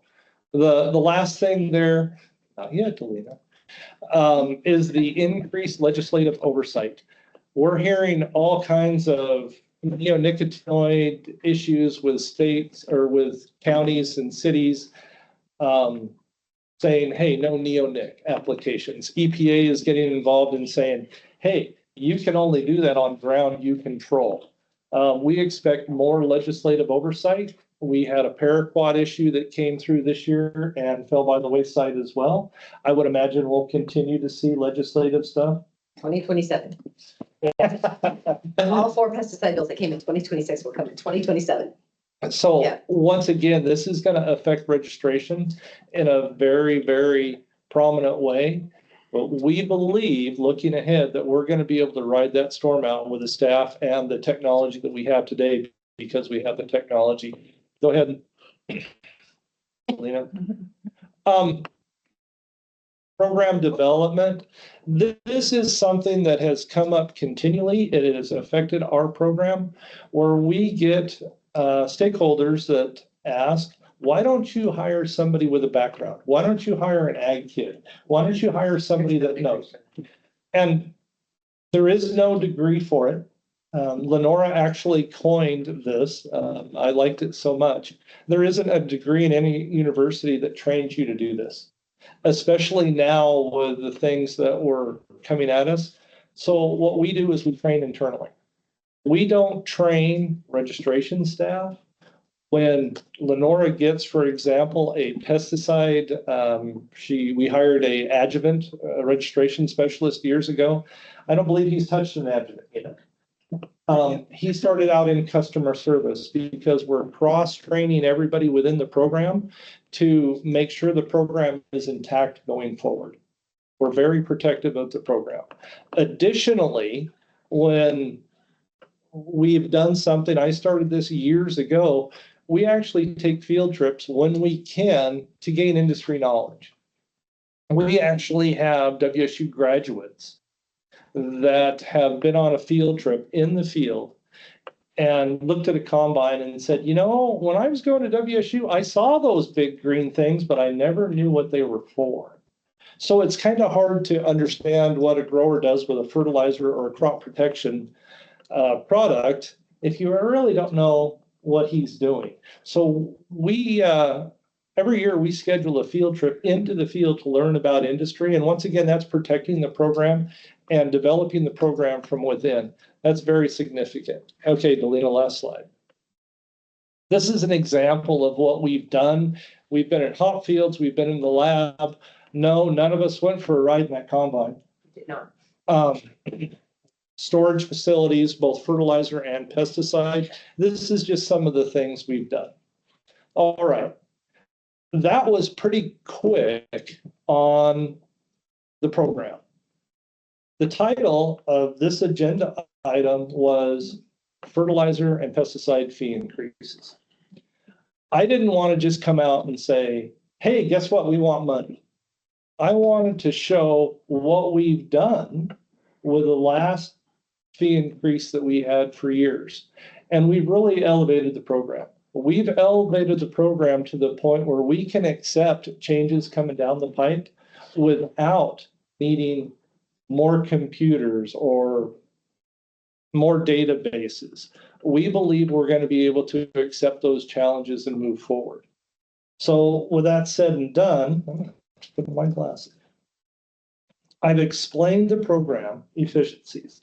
I've emphasized the technology and the current industry requirements that we have. Are we going to need a fee increase? Well, we have spent, I don't even want to say how many hours we've spent looking at a spreadsheet. A lot. And going over and making changes and playing out scenarios. And this is prior to even thinking we needed a fee change. We wanted to review it. And even when we were suspect, we have a hiring freeze on. We have had positions within the program that we have not filled mostly because our technology has allowed us not to. A great example of that is we had on the books a position to do registration compliance because it was such an enormous problem for a registrant or registration specialist to send a notice saying, hey, your registration isn't right. You got to do this, got to do that. We actually had that on the books. We had that position existing. With our technology, we've reduced that to A dozen mouse clicks will do it mostly. a dozen mouse clicks. So once again, that's technology that we're building into our program that'll make us viable into the future. So when I talk about a fee increase, it isn't for any of the things that we don't want to build a database. We don't want to have new computers. We want to be solvent into the future. Right now, it looks like that we're going to have an insolvency issue in 2028. In So, both programs, both pesticide and fertilizers. and the impact hasn't been from us building databases. The impact has been the very thing that's affecting industry. I mean, Tim and I on the way up here, we saw gas for $5.75. You know, we're being affected by the same things that you are. So once again, a fee increase is for solvency, not for toys, not for gadgets, not for anything. Because we believe we're in this together with the industry. We don't want to add a bunch of things, but we still want to provide the outstanding customer service and the product review that we do. So going forward, a fee increase, not only do we feel like we're in that with industry, but we actually want to change our statute to reflect any fee increase that we do put through will have an automatic trigger. So if we hit a certain fund balance, that trigger will reduce fees. So if we were looking to generate revenue and build a kingdom, we wouldn't have that. We are pursuing that right now to get our statute changed so we have that automatic reduction in fees if in fact we do get above the state mandated level for a fee balance. With that, Do you want me to add a little bit to that? well, you're going to. I wasn't on this agenda item, but I can be. You got 2 minutes. I'm between everyone and lunch in this window. I mean, I think some of the things that we've been looking at is you can imagine, we know for a fact that the stakeholders in Washington state that pay fees for our programs are under an immense amount of stress, financial stress, whether you're operating a small business or a larger business. And so as we look through the lens of ag viability, rural economics, those kinds of things, we are exceptionally aware. So some of the things that we're looking at and evaluating in this, you know, fee increase scenario for solvency purposes, all of which are, these fees all live in statute. So there's a lot of agencies, I won't, DOH is in the room. I'm not going to throw it under the bus, but I'm going to say DOH has, for instance, hundreds of fees that live in rule. They have the opportunity to go through a rulemaking process and update those fees if they need you to cover their costs. We don't have that option. So every 5 to 7 years or so, we have to start this process where we go through an evaluation of do we have enough in fees to cover the cost of the program going forward? Are we missing anything that's really needed? Have we seen any changes or trends that require new resources? And so as Brent said, we've been spending hours and hours and hours with some very complex spreadsheets doing that work. And the things that we're looking at are fertilizer is a great example of a space where the registrations are paid for by large companies. The tonnage is paid for by Washington agricultural stakeholders. Tend to be local. So that tends to be a local impact. So if we're going to make a change there to meet our solvency goals, we're going to make it on the registration side, not on the tonnage side, right? So we reduce the impact on ag stakeholders. Another space where we raised fees around the same time, all these fees were raised between like 5 to 6 years ago. We did that for applicator licenses. And we needed to meet solvency requirements in the applicator space. That program, now that their database is finished, is solvent. They don't need a fee increase. That hits 22,000 or so Washington applicators and licensees every single year. And so we don't want to make changes there if we can avoid those changes for as long as possible. Another example of a way that we can do this is to ask for the legislature to include an upper limit on the fee. but also give us the opportunity to build the fee over time. So we can say, okay, we're at this number now. We need to move up to a new number, but we're gonna wanna stay there for say 3 or 4 years. Once that we've hit that 3 or 4 year cap, we may need to go up again. So we're doing evaluations to kind of not just minimize the impact, but spread out the amount of time it takes to hit that maximum level of impact. And so we're doing that in a way that's really conscientious, I think, looking at efficiencies, looking at opportunities to reduce initial or even additional burden as much as possible on Washington residents and stakeholders that pay in to those fee accounts. And as Brent said, the bonus, I guess, of a hiring and travel freeze is that we spend a whole lot of time evaluating when a position goes vacant. Do we need to fill that position now, or do we wait and see how the program does without that position being filled? And we're doing that across the programs that receive funding. Fertilizer registration pays for, and tonnage pays for fertilizer registration staff time, and it pays for fertilizer compliance time. Pesticide registrations, those 14,900 products that you saw listed there, pay for the entirety of TIN's compliance program on 7 million acres of ag and 7 million acres of forest land in Washington state, and every single urban community complaint that comes in. So he's supporting 39 counties, 8 million residents, and all of the different land uses that we have and active uses that we have on the labels, with about, if you include Tim as somebody who could go out and do an inspection, 20 staff. We're doing that with 20 people. We're doing that with 18 people in registration, reviewing the products, make sure those products that get registered and distributed and sold in Washington are the safest possible. And then on top of that, we're paying for our technical services and education team, which is out there on the ground, making sure that worker protection standards are met and that farm workers, if as much as possible, we're seeing improvement in the potential for human health exposures on the landscape. And so we're doing all of those to meet our statutory obligations, as well as the obligations that are passed to us from EPA in the federal code. And we don't pay for other things with that work, right? So Abby was talking about the education work that they do. That's a fully separated funded program that's funded by the state legislature, looking at science-based solutions to pesticide and toxics problems, right?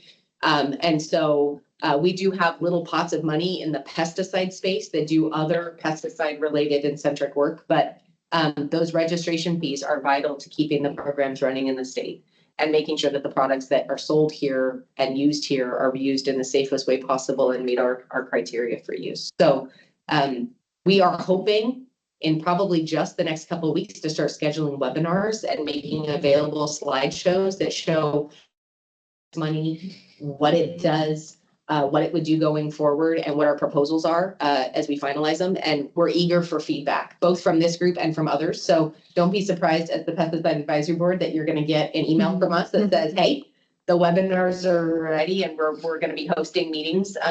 We'll do some special meetings that are just for industry. We'll do some meetings. The last time we did this fee increase, we did a really robust amount of stakeholder engagement with everyone from the registrants paying the fees to the people that see the end result of it, that interact with our teams on a regular basis, whether it's on-farm compliance or it's because they work with our training program. We worked to increase the number of people we had available through compliance and the number of people we have in our technical services program providing training, because that was what stakeholders told us mattered. They also wanted consistency and uniformity and stability. They now get a response. I can't even count how quickly a registrant reaches out to registration and gets a response back because of the way the systems have been built, so that, and we can track that feedback loop when people ask us what the customer experience is like. So we're doing a lot of stuff in that space. We're really eager. We'd be happy to take questions today, but just don't be surprised when you see something from either Delina or myself in the next couple of weeks that says, hey, take a look at what we're thinking about and give us feedback. And if you can join us for a webinar, that'd be great too. With that said, any questions?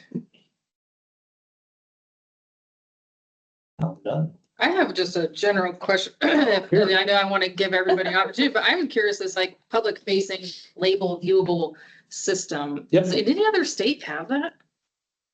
Yeah, actually quite a few of them. Okay, what I do, okay, fascinating. Oh, great. We've been asked continually, especially Yeah. on the fertilizer end of it. We actually had it, and that was driven by heavy metals years ago. But we didn't have labels. And we started this, how long? Has it been years that I started it? No, just the web, just the forward face. We started asking as soon as we realized what we would have with our database. We And- realized what could be possible. Right? And we So got told no, hopefully I'm not, can I say this? We got told no a number of times. And we just didn't give up. And it wasn't a matter of, no, you guys are terrible people. It was a matter of them not understanding what we were doing. And when we finally got it through that we're not putting out a bunch of content. We're simply mirroring what we're getting from the registrants. That's what really did it. And it's gonna be very, very handy, both on the fertilizer and pesticide side. We get a lot of requests for that. Once again, I'm gonna lean heavily on technology. There's a number of things on our compliance end of it, our stop sales for unregistered fertilizers. People say, well, you stop sale it at Tim's shop, but you can go to the Lena shop and Still buy it. it's open, you know, I'm selling it. not anymore because our stop sales are posted on the webpage, so you can see where it stop sale. Once again, industry driven. So really the package that we're delivering with industry, we feel like we're on the same team with what it gets down to. So, okay, I will shut up, Elena. No, it's good because we have a question about registration in the chat. So we have, a few more minutes, a little bit until our break anyway. But the question was related to how many active ingredients are represented in the registration. So there's over 14,000 active product registrations, just to give you some context of registration and how many products there are that are reviewed by our small team. And it looks like there's response from Lenora was, we list about 1,800 ingredients in the system, but not all have active registrations. So just wanted to address that question because not everyone can see the chat for this meeting. So over time, at some point, there's been. They roll in and They roll roll out. in and out, We yeah. keep the historical information, so those ingredients are still present. I'm locked out because of the tech issues today. I cannot give you an accurate number, but I will say there are over 1,800 ingredients listed that are available. I just can't tell if they're active. In a perfect world, she could put her fingers on that in a matter of seconds with our database. Any other questions? And any questions? Oh, I'm sorry. Go on. Yeah, this is Alan Phelps. It's easier for me to ask the next question Yeah, rather than type it in absolutely. the chat as I've been doing. So you mentioned a emerging issue or concern. I guess I could show my face in this too. You mentioned an emerging issue or concern are the PFAS, but I'm working on a comprehensive review article on what I call PFAS, pesticides, and the myth that they're like the other PFAS. And the issues are really the definition of what a PFAS is, and this has all been discussed in the literature. I'd like to get your view of what you think in our state the issues are that you need to address. I mean, I can define there's actually two separate issues, but I'm curious on your view of the issues. So we've stated the same thing, Alan, to the legislature when PFAS was brought up last session, the difference between the triple bond and the single bonds that we tend to see in products that are registered. Every state has handled this differently. And I know at the NASDA meeting in Maine in the fall, because Maine has been it's been a flashpoint location for PFAS topics. We're hoping that the state lead agencies across the country can have more robust conversation because it's happened in Minnesota. It's happened in Maine. New Mexico. We know there's stuff going on in Vermont. I think New York is going to be on that bandwagon soon. I talked to Karen in California at CDPR. She said the same thing. So you're right. The definition plays a huge driving role. And we've tried to tease that out with legislators. They're citizen legislators, right? And so a lot of them are non-scientists. And so explaining the difference between a chemistry that doesn't break down in any normal frame of time versus a chemistry that does break down has been difficult. But that is the main point for us is that, are you talking about every single thing that has a perfluorinated carbon bond in it? Or Are you only talking about it through the definition of the EPA definition that's being used, which is the triples versus the singles? So we're working hard. I mean, I would say that one of the biggest things we received from a resource perspective out of the 2021 fee increase that we did was the addition of staff like Delina, additional funding for our toxicology team, additional funding for communications and outreach. Savannah, who's in the room today, allowed us to basically go to legislators to educate and inform, and ideally talk to them long before a bill gets dropped about what their intention is. So most of the concern that's come from the legislature currently is about Trump EPA rollbacks and whether or not those rollbacks occurring at EPA are going to change the safety level or scrutiny of products in Washington. And so it's not necessarily, it's driven by emotion and fear, not necessarily by the science behind it. So we've been trying to tease out, like, what's the reason that you're bringing this up? You know, like rodenticides came up last session as a potential ban, and I'm going to talk about this in just a little bit. But, you know, one of the things that we do in that process is have those conversations with legislators about what's the driving force behind your concern around rodenticides. Because we explain about port uses, we explain about public health vector problems, we explain about equity issues with, pest control. Vertebrate pest control it's expensive. So people not being able to buy bait stations for a property that they don't own or are allowed to maintain is a pretty big deal. And so we had all sorts of, and it turns out that it was related to the legislator happens to be a veterinarian, and she had seen a couple of cats get secondarily poisoned by bait stations that weren't properly maintained or closed. So somebody traded out a bait station and it didn't get closed correctly. And those are an isolated framework. We can't ship grain from the Port of Tacoma if it has a high level of rat feces in it. So we can't not do rodent control in certain places in the state, hospitals, school buildings, grocery stores, restaurants. So, we've had to kind of tease out. And in that case, like I said, it was specific to one specific identified instance. Took a lot of work by the pest control industry to have a conversation about that and kind of flip the narrative. So that's where we're at with PFAS. I mean, the biggest concern was that the response that in an email or a press release is released from the federal government, they're making a change around how they interpret the science that they've interpreted before, and that they're now interpreting it differently. And then that drives the legislature to kind of knee-jerk response. We need to do something Washington-centric. And well, the EPA rescission on 4 of the PFAS was related to water quality standards, but the common ones, the monomers PFAS and PFOA, were not changed. The standard is 4 parts per trillion of water. So the reason why I asked this question is actually there's 2 issues. So you mentioned active ingredients that would be classified under OECD rules as PFAS. I actually gave an extension talk the last year's extension circuit about PFAS, but it was an issue that first started with the, let's call it contamination in formulations themselves. And there's been some literature on that. And then when the OECD was an argument in the academic literature about OECD definition versus others, and there's been a back and forth in Environmental Science Technology journal about that.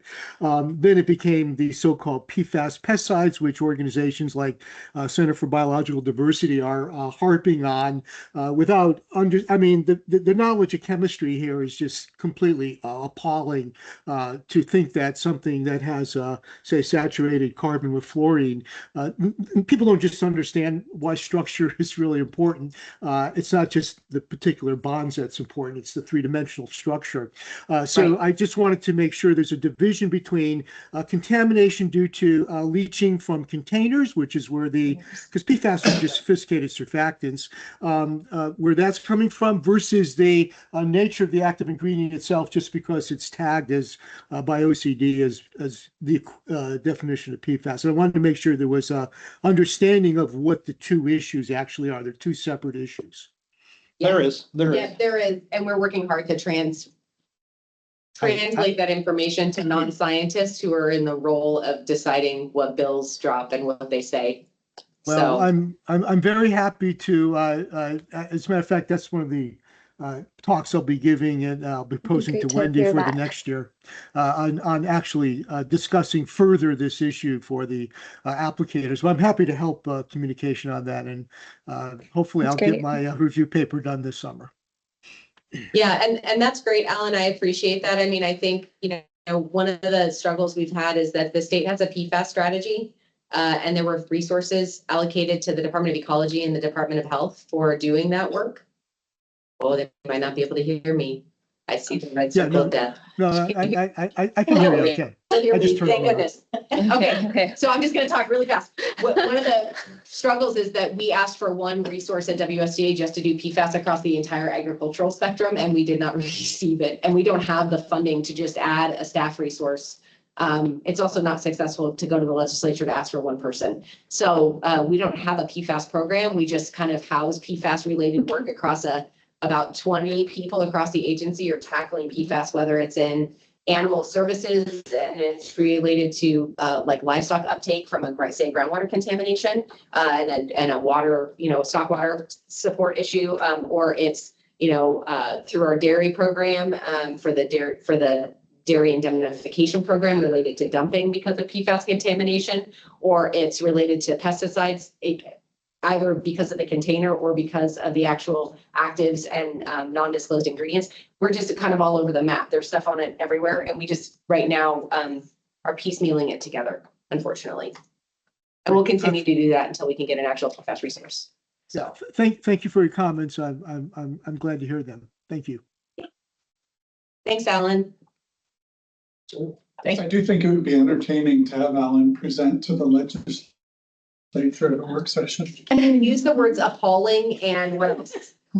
I have all sorts of good words. You always use good words in your presentations about like toxicology for dummies that I think would be fantastic in front of the legislature, Alan.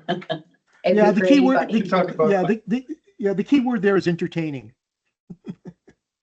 It is entertaining. Yeah. So Wonderful. Any other quick questions before we go to break? Time for a break. My computer needs one apparently. Okay, so we'll be on break until 12:30, and you recommend that they stay on as opposed to going on break and just you? I mean, you're all in here. Yeah. Just stay in. Just don't go use the meeting and walk away and take a lunch break or walk Yeah. outside or whatever. Good. Thank you, guys. If you're in the room, we have lunch. Wonderful For conversation. everybody. Thank you so much. We'll be not exiting so we can save where we're at. I'm just gonna plug my computer so it doesn't die.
back, and I'm first on the agenda Okay, to talk wait, about. wait.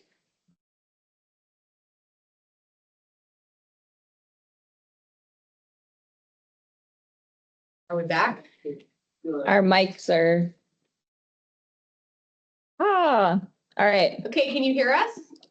Just one thumbs up online would be amazing. See an online thumb. Yep, Yes, we got perfect. them. Thanks, Anna. Anna's back from lunch. Anna is back from lunch. Carrie's back. Okay. All right. So I am gonna give a quick, I actually think that I might be able to, how long am I supposed to talk? Okay. All right. So federal and Washington legislative updates. So sticking to the pesticide space here, you already heard a little bit about what's been going on in this space. We've seen an awful lot of changes in the way, I guess, you know what I'm gonna do? I'm gonna start with some of the work that's happening at the federal level. So there have been some significant shifts since the presidential election around resource allocations at EPA in the space that they work in. And so we've seen it across the Office of Water, OECD, which is where we work, which is the Enforcement and Compliance Division, the Office of Pesticide Programs. We've seen lots and lots of changes there. And a lot of those resources are being funneled into, I think many people in the room and online are aware that EPA is required every 15 years to complete a registration review and reevaluation of a product. They retitle it every 15 years, but they're required to do it. So as of 2025, the beginning of 2025, they were 7 years behind on the last 15-year review. So like we're 7 years into the new 15-year review, and they still had 7 years of products that hadn't finished the previous 15-year review cycle. So as a result of that, they, through the DOJ process and a bunch of other things, they moved about 170 people from within EPA's other programs that may or may not have any scientific or pesticide background into Office of Pesticide Programs to try to help to deal with backlog. So now they have, I mean, if you can imagine, they have a running red, orange, what is it? Red, orange, and yellow, green, yellow, and red, like a stoplight of where they're at in finishing tasks that have been identified as being deficient or behind in processing at EPA. So the priority there has been to get caught up on the things that they're most behind on. And they have helped to clear some of the backlog. They're actually down to, in a year, the year 2025, they cleared 7 years of the backlog. They cleared three years off the 7-year backlog in just 12 months. For better or worse. I mean, those reviews are usually pretty technical, take a lot of time. They usually take in a whole lot of data from other programs, the NIOSH sensor data, other things to evaluate whether the label language is correct. I would not expect that all of that happened on those products that maybe got through last year, just because the sheer volume of them wouldn't have allowed it. The other thing that we're struggling with at the federal level is getting really good and consistent written responses and feedback on regulatory questions. So we are a co-regulator with EPA, which means that they're responsible for some of it and we're responsible for some of it. But some of the things we're responsible for, we need feedback from them on, like, are we in the right ballpark on what we're doing? And so we're still struggling and working directly with leadership in the Office of Pesticide Programs to try to improve that communication and feedback loop so that we get more clear answers and our stakeholders aren't waiting on a response that may take, sometimes 60 to 90 days to, because of the shutdown last fall, we were delayed on a response on a biopesticide for 7 months from the time we initially sent it to EPA. So, so lots of regular communication back and forth, a lot of repeat communication as we say, no, you gave us an answer, but that's not the answer to the question that we asked. So we need to ask the question again. And so we're working hard on that process. So I guess I'll stop there at the, I'm trying to think if there's anything else. The other one thing I would mention, because Tim, are you going to mention Spanish label language? No. No, okay, so I'll do it. So the other thing is that there was a commitment made by the registrants to start to provide some language updates on the labels. There's certain parts of the labels that can be provided in Spanish around things like environmental hazards, personal protective equipment, Any type of groundwater or protection statements that are on the labels can be provided in Spanish. The first Spanish language updated labels shipped from companies to EPA on December 29th of 2025. So we've been waiting on that. That was part of PREA 4, right? So it's part of PREA 4 because they're working on PREA 5. I keep forgetting. So there's part of PREA 4, which was like it's pesticide regulatory reform, and part of that included this update to certain parts of the label. Now, for the most part, the rest of the label still cannot be translated into Spanish. The reasons for that are numerous. One of those is that you have to be able to read the English version of the label in order to. You should be able to read the English version of the label to apply the product because that's the way it was issued by EPA, was in English. And so you can submit an entirety of a label in Spanish to EPA for review. EPA is not currently reviewing 100% Spanish for US distribution that I've seen.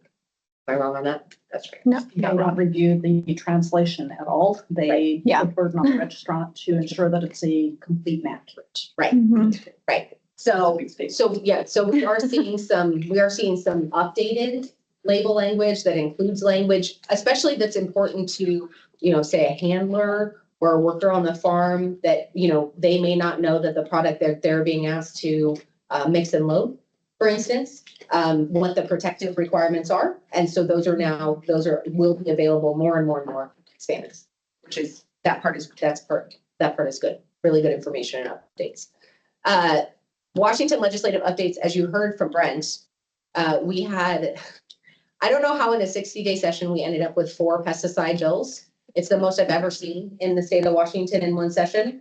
And I've been doing pesticide related legislative work in Washington for over a decade. For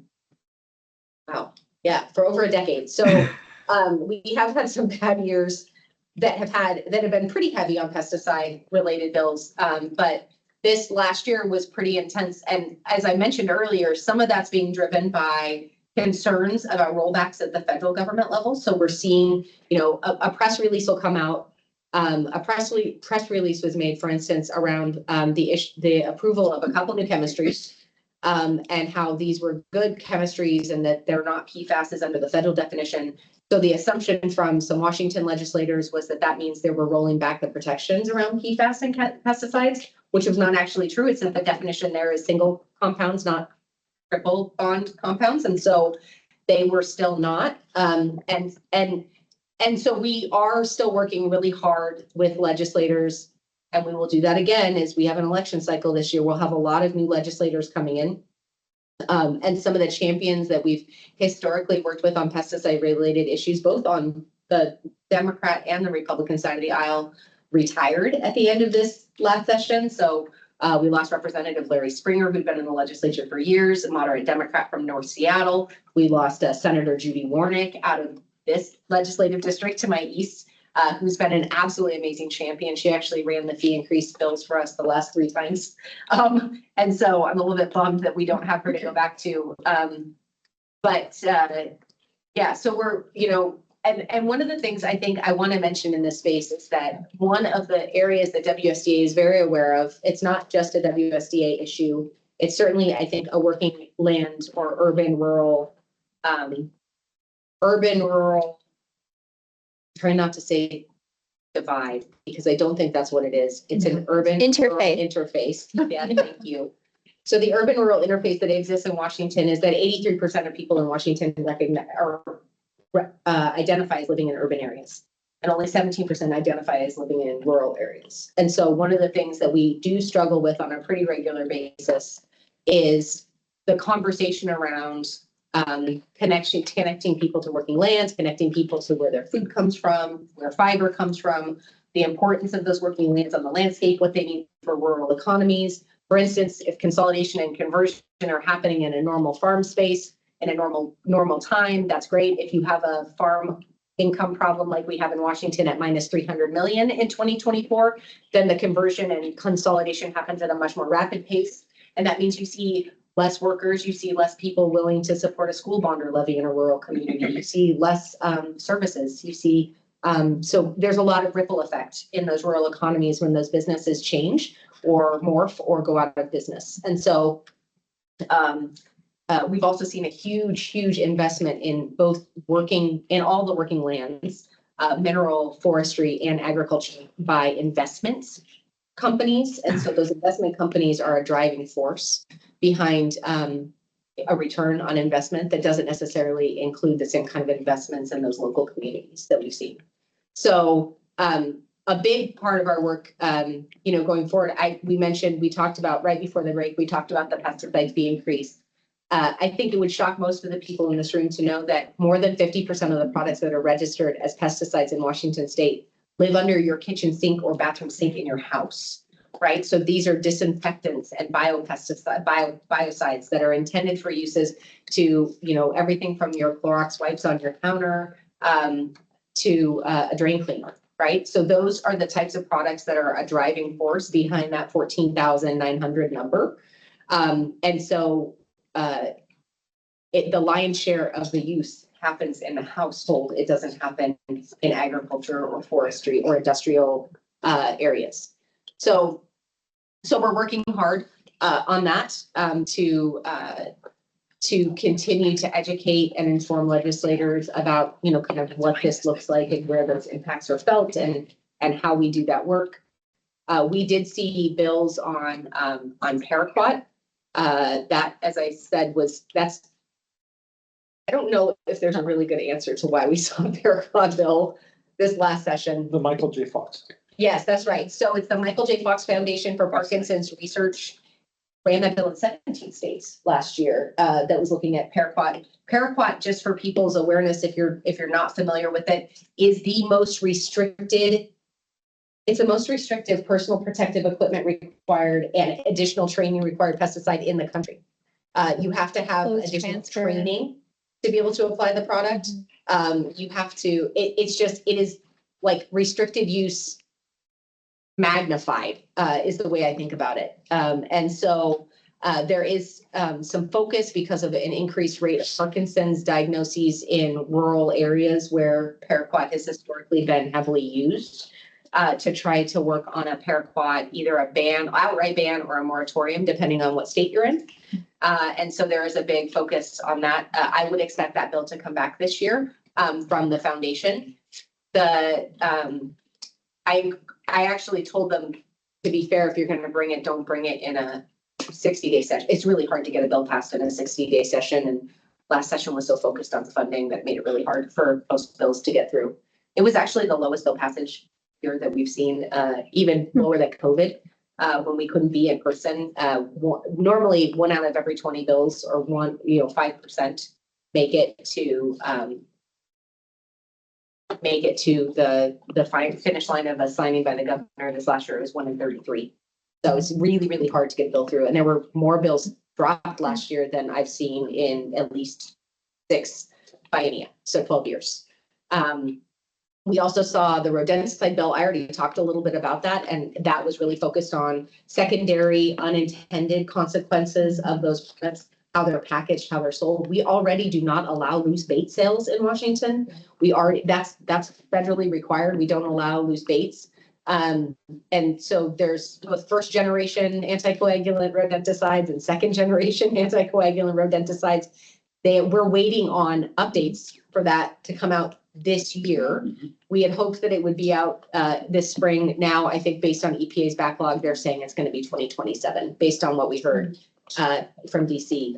And that is one where, we will continue to work to try to identify, are there absolute deal breaker locations where you have to be able to use a rodenticide? I made the example statement of, grain that's being held for distribution or for export. We have very strict rules and requirements around the amount of animal waste and feces that can be found in any export crop that's shipped out of the state. They'll return an entire shipload of a product if it comes in and they spot check and that one container has too much. So, it's happened with blueberries to us before. It's happened with both pest presence feces presence, and it's happened with like Salmonella, Listeria, or E. coli presence in the crop. So the absolute worst thing that can happen for our farmers right now is that a crop gets to a market where they've fought really hard to get market access, and then the crop gets returned to Washington, and then maybe there's new restrictions placed on a Washington crop when it comes in on the next ship. So when it comes to things like rodenticides, we're going to be working hard to identify, are there any allowable uses that would make sense? Sometimes, you know, my job is not to advocate for or against a ban. Our job at WSDA is to provide as much science and information about our technical background, experience, and registration and compliance data as possible. And then let the legislature know what the implementability is of a bill like that, and then potential ramifications and unintended consequences that they may not have known about when a bill comes forward that way. So we don't lobby the legislature. We usually come in as a subject matter expert that provides that kind of feedback. So, so that was, so we talked about PFAS, we talked about paraquat, we talked about rodenticides. What was the last bill? Is there a new? No, that was last. Yeah. Okay, running together. Against the, PFAS rodent. Oh, yeah, yes. And the last bill actually was actually a really great one. It was there's an ag and mental health advisory work group. They completed a report last year in 2025. One of the recommendations of that work group was that they look at a variety of stressors that exist in the ag landscape that are affecting mental health. And that included, one of the things that were included in that was looking at pesticide use and pesticide use practices as part of it, in addition to things like regulatory burden and other things. That bill actually moved relatively well in the legislature. Representative Dent had a personal emergency and missed a chunk of a really important 60 days, like a really important chunk of what is a 60-day session. And so there just was not the ability to keep moving that forward. He is going to bring that bill back in 2027. I think it will get lots of bipartisan support. It doesn't have any cost to implement. It's all people that are already working in the space. The agencies participate in it, you know, so the cost to implement are very, very low. Which I think will be a driving force this year. Respond to him. And then I guess the last thing I will say is you've already heard, you know, our proposals for fee increases have to happen in statute. If we're going to do those, we would be submitting those by September of this year for consideration in the 2027 legislative session, for implementation sometime in 2027 or early 2028, depending on the package. And so we'll be working hard on that process and on helping to, you know, develop the narrative and explain what this program does, which you all get to hear about a couple times a year, and why it matters, and how it benefits the citizens of Washington State, even if those aren't the ones paying for the program to be run. And we are expecting that the revenue forecast that comes out on June 26th, so just over a month, just under a month now, is going to be exceptionally dire. I would expect it to be similar to what we saw in the 2009-11 for those of us that have been around long enough to experience that cycle in state government. There's going to be revenue projections that include, we're going to have to do reduction exercises. We're going to have to be proposing, you know, possibly furloughs, other things like that. So I think financially, it's going to be a rough session to move forward on any new ideas if they cost money to implement. But I do think that the benefit of a legislative session, whether there's money or not, is that it gives us that opportunity as agencies to share our knowledge, our wealth of knowledge and background and experience on a topic, and help to educate legislators, some of whom have never been on a farm. They don't have any idea about agricultural pesticide use. They don't have any idea necessarily about the barriers that exist. Like I said, the export market thing as a state that is 78% reliant on exports. There's data we can provide them in that process. And so that is that next step. The other piece of that is that WSDA did release a baseline assessment on agricultural viability that included analysis of burdens. It included things like pesticide use and input costs. I think the input cost thing that I love to share is a Brent Perry special, which is that if you want to plant 140 acres of potatoes right now and you had to purchase the fertilizer today, it's $106,000 to purchase the fertilizer for 140 acres of potatoes. So you'll drive through the Columbia Basin right now. We just did this a couple weeks ago, and instead of potatoes, we've got wheat under circle. And when that happens and wheat is being irrigated instead of being grown in places where we don't have irrigation, it means we have too much wheat and then the wheat prices crash. So we're going to see some market instability because of input costs being so high. That hasn't, and the Strait of, I mean, input costs have gone up over time anyway, but then the Strait of Hormuz being closed, that's how much of it is from the petroleum industry? It's About 90%. 90% is driven by that petroleum industry build out. So, you know, there's a lot of stressors and things happening in that space. I think there's a lot of interest in finding opportunities to help support agriculture. I think, you know, input. I think a lot of us are looking at pesticides as a space where there's a really unique opportunity because it is one of the places where a farmer can actually cut costs if they know how to use it in a way that's more efficient and more effective, reduces potential human health exposures. And so pesticides are a space where that's a possibility. I think there's a lot of interest in technological advances that could help move the bar on that so that we see less potential for human health impacts and more savings to the grower. So I definitely expect that to be talked about next session. Are there any questions? I mean, as a cabinet agency, our responsibility is to do a whole lot of work with stakeholders like everybody in this room and online before we ever submit a legislative proposal. And so we'll be doing that over the next couple months. And then all of the agencies in this room will be submitting those things the first or second week of September for consideration by the governor's office and by the Office of Financial Management.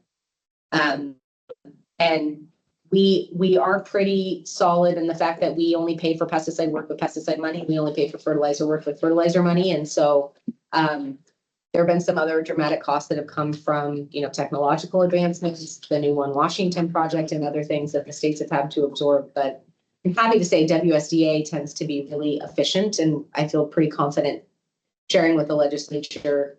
They don't have a lot of control over our money, because most of it, 60% of the money that comes into WSDA as a whole is fee for service. So we don't have as much to say about our budget. But none of the budgets are going to look great, regardless of 575 gas. It's not like MACA has more money in it, which is another fund source that pays for our programs. So, and I'm happy to answer any questions y'all have.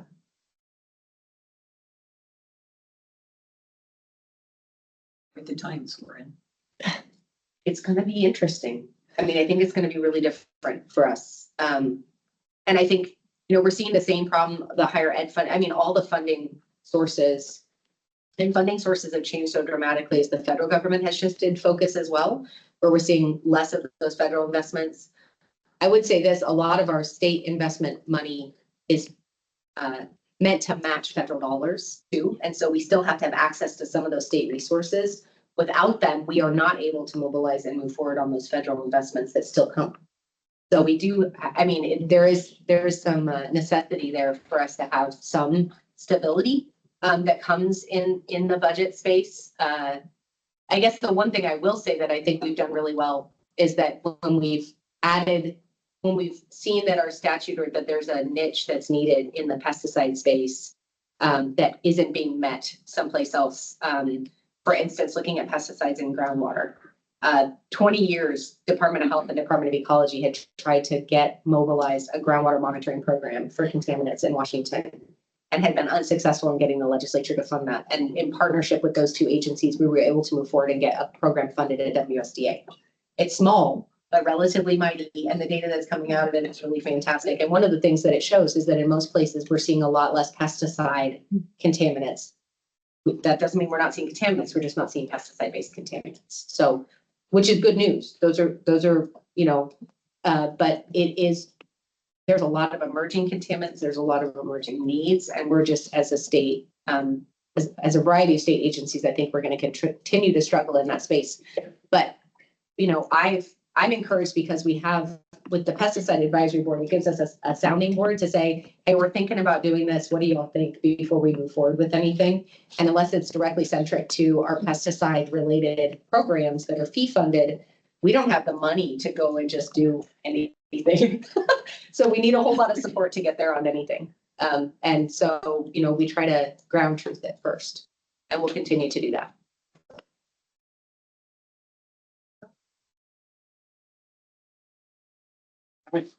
So the next It's you. agenda item is me. One thing that we talked about when we put the agenda together is talk about pesticide safety education. Like everything else that we've been talking about today, it's shifting across the United States with the federal funding and whatnot. So I want to spend a little time with that. I'll talk about the federal, what's going on nationally with pesticide safety education, and then I'll give you a quick synopsis of what's going on here in Washington State, because we are relatively unique. Next slide, please. So pesticide safety education, what is it? It's established nationwide. It's seated at each land-grant university to support certification and training by the Environmental Protection Agency. And there's actually a mandate, a federal mandate in 1974 under the Federal Insecticide, Rodenticide, and Fungicide Act for pesticide safety education program. Next. So the regulations require each state to provide certification and training for applicators of restricted use pesticides, and to not use a ortho coffee herb. That's from Purdue. That was at the library, pesticide library in Purdue. So next slide, please.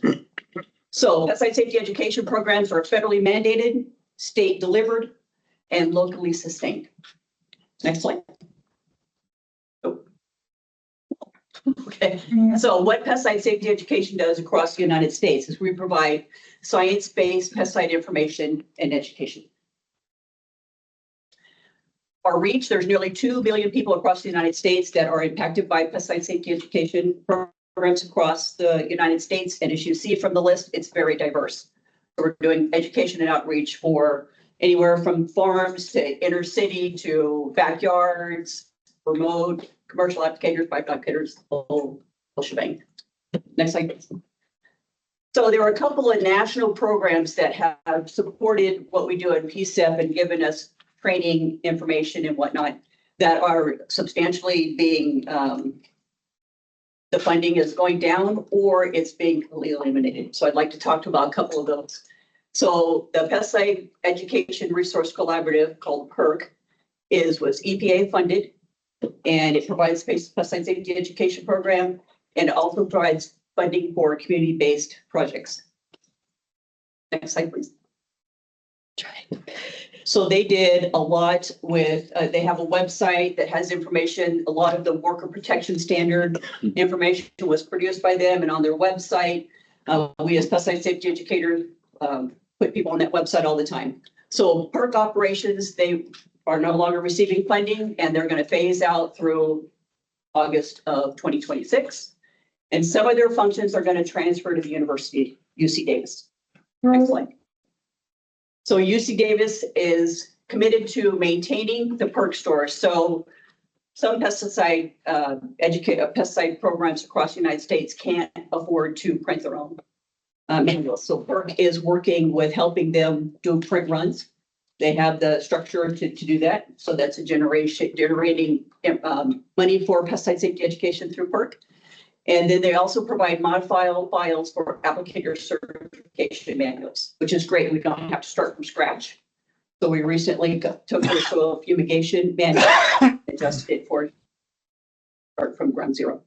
There are restrictions to that are interesting to maneuver, but it is a resource. It's just valuable.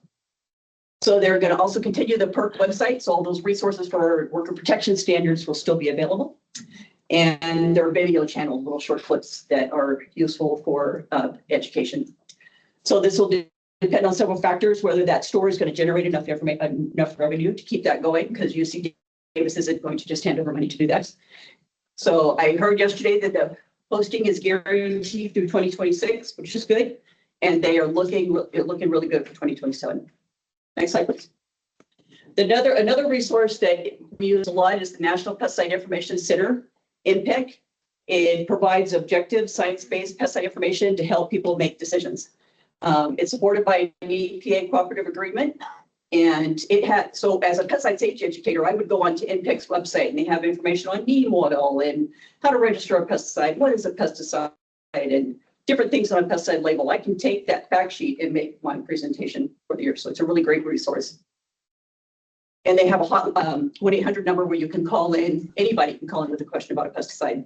I refer a lot of the private landowners who call next door neighbors who are concerned about something to InPick, and they have people that answer those questions. So next slide. So they were not fully funded in 2026. They got a fourth of their funding in February. And they got some more funding in April, but they still aren't fully funded. Next slide, please. So with that, staff losses, and we have decades of institutional knowledge is walking right out the door because they can't pay them. So that's unfortunate. Next slide. So their hotline service is being reduced. The other interesting thing about their hotline, so on pesticide labels, they have to have a number that people can call if they have an incident or issues with pesticides. So bigger chemical companies have their own hotline and whatnot. Smaller chemical companies or registrants will use InPick as their number, and people can call InPick and come in for information. So that's a story about InPick. Next one. The only one coordinated national funding source started in 1965. It went through USDA to support pesticide safety education programs across the United States. And then in the 70s when EPA was built, then it transferred over to EPA. EPA does the movement of that money to the different states across the United States through pass-throughs. So for a long time, they were doing it through USDA because USDA had no overhead.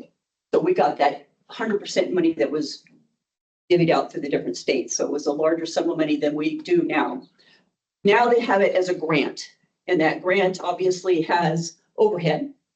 So next slide. The current grant holder is the Extension Foundation. So they support education, extension education, who delivers that science-based information. And right now they're funding challenges. They're looking at sustainability. They've been cut as well. They went from 1.5 million every year that they were distributing across the United States to pesticide safety educations. I applied for it every year. We made new presentations. Last year, we actually used it to pay for venues that were the ridiculous costs that are soaring for venues. So we were able to use it for that. So they had 90% of the revenue comes from those short-term grants, and they are the EPA pass-through one. But this year, they only got 500,000. So they went from giving money to every single state that applied to only I think it was 14 entities, and you had to be doing a group thing. And they didn't, they highly discouraged people like Washington State and other states, Minnesota, Michigan, Florida, to not apply for that money. So they are looking to diversify their revenue, looking not just to have federal funding, but other funding sources, and then give that to the pesticide safety educators. So we're really excited about that, but they haven't got anywhere with that yet. So the private foundations potentially. Next slide. So pesticide safety education programs across the United States aren't all funded the same way. As a matter of fact, all of these that are on this slide are how they're funded very creative ways across the United States. So what I have here in Washington State is very different than Oregon, they're different than Idaho, they're different from all across the United States. So they have those federal pass-through funds, which historically were a lot of money and really could help programs, but that's dwindled down to 500,000 for the 50 states. State-based funding, often through regulatory agencies or fees. Purdue is funded by fees and produce these beautiful glossy things, which we use for our courses, which is great. Program generated revenue, so our face-to-face courses, revenue that comes in. Competitive grants and special initiatives aren't something that funds a program through the entire year, but it may help bolster the program. Institutional support, so extension often will help. Industry and partner contributions in some cases, but that's not something that fully funds a program all the time. And there's no single source sufficient in most states. Definitely is the case in our state too. So next slide. So I'll talk briefly about the Pesticide Research and Education Program. There isn't many programs that are like ours in the United States. There's one that's very similar to ours, and that's New York. Because we do the pesticide safety education component, and then we have a resources where, so we have the pickle breed database, we have the Horton's pesticides database. So why are we resilient here in Washington State? first off, our program started in 1965. I thought that was really kind of cool. That is cool. By Dick Maxwell. So, and we were very on the forefront of law producing manuals. We were the first state in the United States to produce internet courses, and people based off, we help people across the United States bring that in as a revenue source. Our face-to-face courses. So our self-support is about 70 to 75% of our program. We also have that resources side. So I have a much bigger program than a lot of people across the United States, but it's not because I do pesticide safety education and then I have the whole resources side. So we have the pickle, we're producing resources for the Spanish side. PortSense and PestSense are databases that homeowners and master gardeners can use to search for information about what to use in there. And I think the thing that really makes us successful is our relationships. We spend a lot of time at the national level, and our relationship with the Washington State Department of Agriculture has been healthy for so many years, through thick and through thin, through pulling up our sleeves and battling through issues. The Department of Labor and Industries has become a great partner with their program building, and EPA, and there's much more. I probably couldn't fit them all on this slide. Next slide. But I want to talk about those relationships. When I first started this position and we merged the two programs, it was so different. I met monthly with Department of Agriculture, with Robin, to see what was out there, to see what we could do to not repeat what they're doing and how we can share resources and how we can go about what we're doing. The TSE program has really helped us with our Spanish program. They've been great support, helping us navigate that. Labor and Industries being a partner, helping us know what's on the ground, what they're seeing, what we can bring into our courses, and of course, EPA. So that's it. That's with that. I'll open with any questions. I think it's important to know that pesticide safety education is out there and what we do and how we do it and how we're funded. So with our program, I have the self-funding. I also have a lot of employees, but I borrow them from other people. So I have a full-time employee that's looking for a little extra money at WSU, and they have these strengths. I've brought them into the program. I've rolled them into helping us with manuals and helping us with other aspects of the job. I have a graduate student right now who is a great person that does designs for, she'll take complex scientific issue or concepts and put them into a diagram so it's more digestible in our study manuals. I only pay for her coming in and helping us with that, and I've had her for about 3 years, which is really great. So been ingenuitive, great opportunities have landed on. So, thank you. Well, just to add to that, just really quickly, the passage and change in our pesticide application license fees in 2021 and 2022 led to additional funding that's provided directly from every single pesticide applicator license because they're required to do continuing education. There's a portion of each of those licenses, $7 from every one of those licenses comes to WSU's PSEP, specifically for the work that they do to support the licensees across the state, which is really important. It is, and it's great because when I applied for this job, I was told I would bring the Spanish program up because we had it in 2010, it ended in 2010.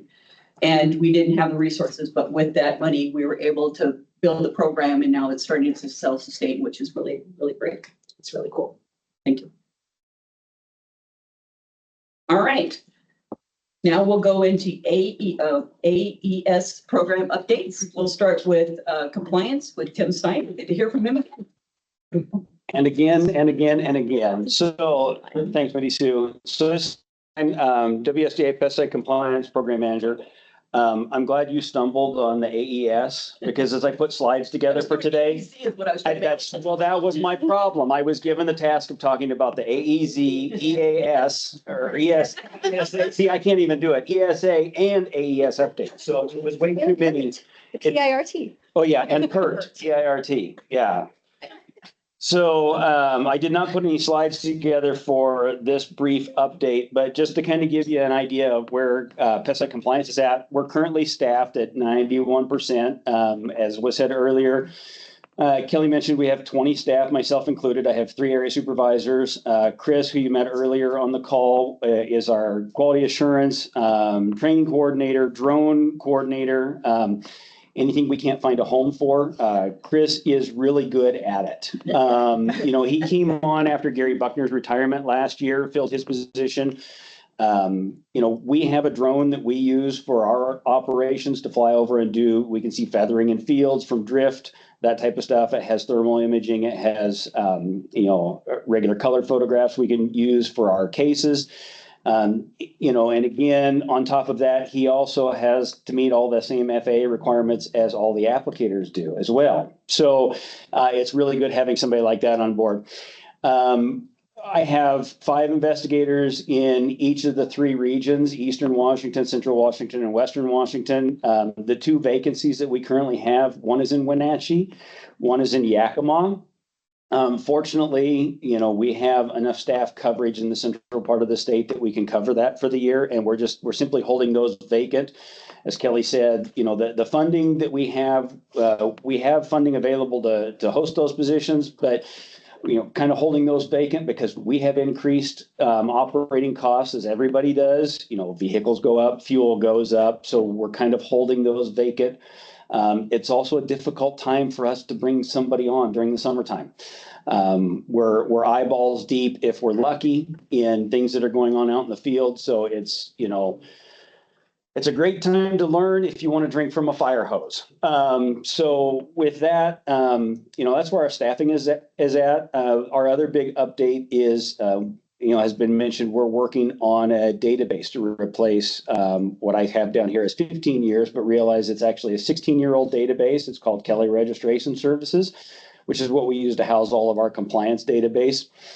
As cost savings and to not reinvent the wheel, we have piggybacked on registration. So they've spent some time developing a really good usable database. It doesn't have all the bells and whistles that we need, but we're not starting from scratch. So that started late last fall. We've been working on that diligently all spring here. Anticipate having that completed by the end or by June of 27. Big improvements there will be reporting for us. Our current system has very limited reporting abilities. And so for things like legislative reports, EPA reports, or some of the work that we're doing with our partner agencies with Labor and Industries and DOH, building, shared database systems so that we don't overlap and we can report back to legislature, how we're each doing our own individual sandbox investigations, but we're not overlapping each other. So it'll be really beneficial to have that completed in a timely manner. Plus, as most of you know, something that's 16 years old that's based on technology, it's just not supportable or sustainable anymore. If any of us had a 16-year-old, iPhone, or it just it just doesn't work. They can't support the new system. So what's that? It was a flip phone. A flip phone, yeah. The Razor phones, yeah. So that's our big news there that we're working on internally. Changes for us, this year we saw the implementation of the new CNT rules. So, working with our licensing folks, we're trying to get the word out to those applicators that need new categories. We instituted some new ones like the aerial applicator category or the space fumigation. We're fielding lots of questions on those and do I have to have those? This is a new category, but I've done this for years without it. And just, getting them in touch with and collaborating with our licensing staff. This is new for us too. It started January 1. It's really hard to have and implement a compliance program at midnight on December 31st and started up January. Nobody's out applying, so they don't think about this until April or May when the categories come in. So we're working with folks to make sure to get them on the right track to get these categories. There's a phase-in period, and that's compliance's thoughts there. The other one that hit us beginning of January was the restricted use on neonicotinoids. So that has been surprisingly well received at the dealerships and at the marketplace. In essence, what we ended up doing is there are pesticides out there with neonicotinoid active ingredients that are labeled for home use. But, with the what was it, 2024's? 2024. 2024's substitute Senate Bill 5927 in RCW 1558-485 says that those can no longer be used in outdoor ornamental settings, landscape, turf, shrubs, that type of stuff, unless it's done by certified applicators or injection, or it's used on agricultural situations, agricultural commodities. And so we have, we have an interpretive policy that says those neonicotinoid products are now only available to folks at licensed pesticide dealers. Dealers who are licensed, who know about the rules and the laws and who can and can't apply them to educate the general public, even though they're still registered at the federal level for use on outdoor plants. They can't be used in Washington state. So stores have been really receptive to that, sending them back to their suppliers. The notifications that we get back to their suppliers, they're happy to take those back and send them to, another location that can sell them someplace outside of Washington state. So, not a lot of negative feedback on that at all. The other two updates, and I'm not going to be able to repeat them, are the ESA and the AEZ. So the ESA, we just covered that, and the AEZ I will cover in the next talk. So that's it on my compliance side. I don't know if there's any questions or we want to save those to the end. Tim, can you just provide a little bit of a heads up for people, of what kind of calls you're getting this time of year? Oh, calls. So, we get. I mean, it's really, really nice outside and there's very little wind. So what kind of calls are you getting? Well, on days where it's really nice outside, we probably don't get a lot of calls, but over a long weekend when people are sitting at home and barbecuing and they can smell 2,4-D floating into their backyard, Tuesday morning is a little bit of a hot mess. But, we had the subject of drones come up. We have received some drone calls this year, and a part of that is just making sure people are properly licensed, that they're following label directions. Neighbor complaints is one that we get quite a few of. Just use of a product. My rights not to have pesticides applied stop where yours began. And those boundaries, there's philosophical boundaries, and there's actual physical boundaries, fence lines, property lines, that you kind of have to walk people through and say, well, they have the right to spray, and they say, I don't have the right to smell it, and I don't have the right to have my dog poisoned. And okay, so we get those kinds of complaints. In the ag side of things, a lot of it is drift complaints, just applying when it might be a little bit too windy or blowing the wrong direction. And if it's drifting from one wheat field onto another wheat field, you don't see the damage, you don't see the issues. But if you drift from wheat onto canola, that is a totally different picture that's painted. The variety of calls we get, we do get some referrals from Department of Health on pesticide misuse. If somebody feels they've been poisoned with a pesticide, exposure out in the field or driving by, those go through the Poison Control Center, which then notifies DOH, or they go to a clinic. The clinic responds and reports them to Poison Control, which goes to DOH, refers them to us, depending on if it's an employer-employee situation. Labor and Industries gets involved if it's an employer-employee. If it's a farm to farm or farm onto private property or private property onto other private property, that's where we get involved. So, I'm trying to think of some of the complaints that have come in that staff have told me about. Most of them have been just, people not paying attention is what I would say at this point in time. Not paying attention to fence lines and feeling like, well, if there's weeds over there, I'll just go ahead and spray it for them. And, we don't have pesticide, we don't have chemical trespass laws. And that's something that everybody believes we have. If I spray onto somebody else's property and I'm totally suited up in the right PPE and I sprayed a weed on their property, that may be legal according to the pesticide label. We may not have any recourse, but if that person is trespassing, that becomes more of a criminal issue and it's taken up with other law enforcement. So a lot of it is education that we deal with. Great, thank you for that.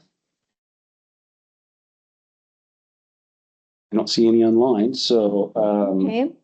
pass it off to ESEP, to Jeff. Yeah, he's got that slide. For those of you that can't see me, online. I'm Jeff Robinson. I'm filling in for Ophelia today. I'm going to talk a little bit about the Technical Services and Education Program. So we have some programs that we will go over real quick. Sorry, I put some animations in. I should not. Oh, I thought I was going to have a clicker. well, just the clicker then. And go ahead and hit it a bunch of times. These are the different programs. Whoops, back one. Oh, no. These are the different programs that we work with the public on. We have a handler program. Most of this is dealing with the Worker Protection Standard, WPS, Train the Trainer program. And I'm going to get into each one of these a little bit further, so I'm just going to read them. We have a refresher program because we feel that, you know, most trainings that are of any import have some type of continuing education attached to them, whether it's a forklift driver or whether it's CPR, first aid, or anything like that. So for our Train the Trainer program, we have a refresher program. And that was the intent of us creating that. We offer Spanish pre-license courses. Our best management practices, that is a calibration course where we teach people how to calibrate and configure the air blast sprayers, which we know are the reason Tim gets a lot of calls. And we have a technical assistance one. So it's very similar to the BMP. It's just on site with the farms dealing with their specific equipment. And then we also administer the pesticide waste disposal program. So in our handler program, I'm not going to talk about this too much because my colleague's going to get on in a little bit and she's going to share a little bit about some of the changes we made this year. But this is just kind of what we accomplished this year so far. This counts for everything except for 2 workshops that will happen. One's already happened, I believe, yesterday. Right about the other one, she can talk about that. But we trained 1,835 handlers from nearly 300 agricultural establishments. Now it's probably closer to 1,900 from over 300 agricultural establishments. This one here, the Train the Trainer program. So this year we did 3 workshops. We saw 71 participants come to that. Pretty even between our English and Spanish people that came. And we had 49 agricultural establishments that participated in those workshops. Now, this is something that I kind of wanted to show. If you look there, you can see the worker and handler cards that we issued. In total, that's 7,000 cards. So the great thing about the Train the Trainer program is it kind of multiplies the impact that we can have within the industry. Because we aren't able to train that many people, but if we're able to train other people that can then go out and train, we can have a much greater reach. Some of our major accomplishments for this year is we had a regional meeting where we trained individuals from Oregon they kind of want to adopt our model that we're using in the Train the Trainer.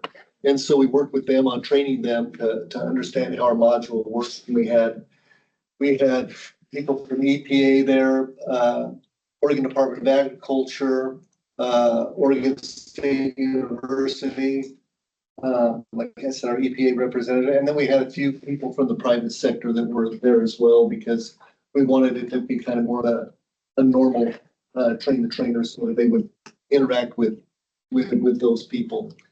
And then finally, we worked on updating our manual because our AEC information was updated. So we worked on making sure that was clear. One other thing that's not on that slide that I just wanted to talk about real quickly is we are also working on worker and handler programs and getting them licensed with the EPA so that we have something besides just what PERC has. So, I know you had mentioned earlier about PERC and the funding going away, and is this library going to still be accessible? It's definitely a concern. And so we are working on on one for workers and one for handlers.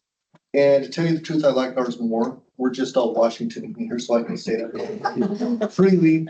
But like we can see in the PERC one, for example, a decontamination station picture, and the picture's in an office. And that's not really That's not, you're not gonna see that anywhere. So people being trained might, so we made all of our pictures and things like that much more authentic to what they're gonna find in Washington State. So I just thought I'd throw that in there. We'll go to the next one real quick. On our refresher program, we just had one workshop this year, pretty evenly matched. And we'll go to the next one here.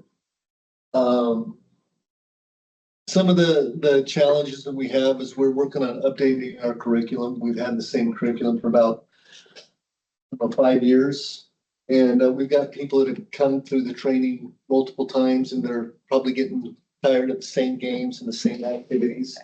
So we're looking at doing that.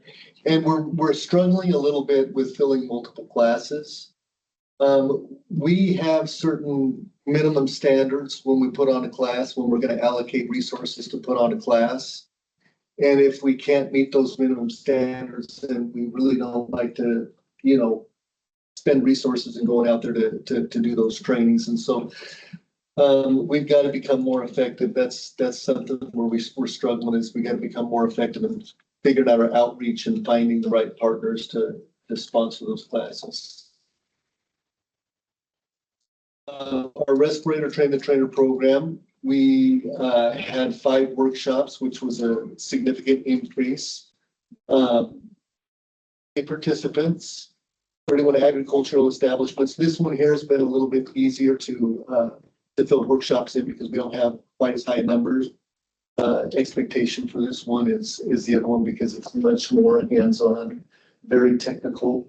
So due to the fact of the hands-on activities and how technical the information is, we keep those classes a little bit smaller. So the highlights, we had 3 new sponsors. We did a workshop on the west side. We constantly hear the west side saying, when are you going to have this training here? Regardless if it's a trainer or if it's a respirator or whatever it is. They're always saying that we want more training. And then we're saying we would love to come when you sponsor a class. And that's usually when they stop asking about it. But so we were able to have one on the west side, which was a lot of fun. I got to go participate in that. I really enjoyed that. So our pre-license courses, one thing that's not on there that, well, I'll get that in the next slide, I believe. But we had 4 courses this year, 122 participants from 81 different agricultural establishments. And the exciting thing is that 39 new applicators now have their license that are applying pesticides. Okay, so some of the challenges for the pre-license, this early spring has been a big challenge for us. A lot of people have not been available for some of the later classes because they're starting early. Yeah, everything's starting early. In fact, this year we had 0, not one H2A worker in our class. And When's the last time that's happened? Never. That was a huge thing. The fact that we didn't have any H2A people taking that class, that has not been the case in the past at all. Okay, for our best management practices, we had 2 courses this year. We had 3 scheduled. The early spring knocked one of those out. 36 agricultural establishments, 22 received credits with 55 attending. This, we can go to the next slide. This early spring did affect us on that. That took one of our classes and wiped it away. We were all set up to go, and sorry, we've got our people spraying. They can't attend class. Another challenge that we have is that one of the individuals that worked with me in this particular program now is doing more of the waste disposal program. And so that's just left kind of me to do it. So we're a little bit short-staffed. So we're working on cross-training staff in this particular program. This summer, we're putting together a summer camp.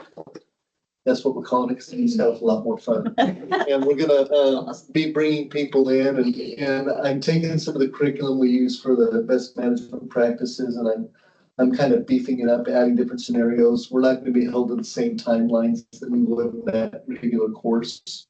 And so we're going to go a little bit deeper into it to make sure that our people understand Not just the mathematical formulations, but why those numbers are important, why they're there, so that they have a very solid understanding on calibration, and we'll be able to explain that better.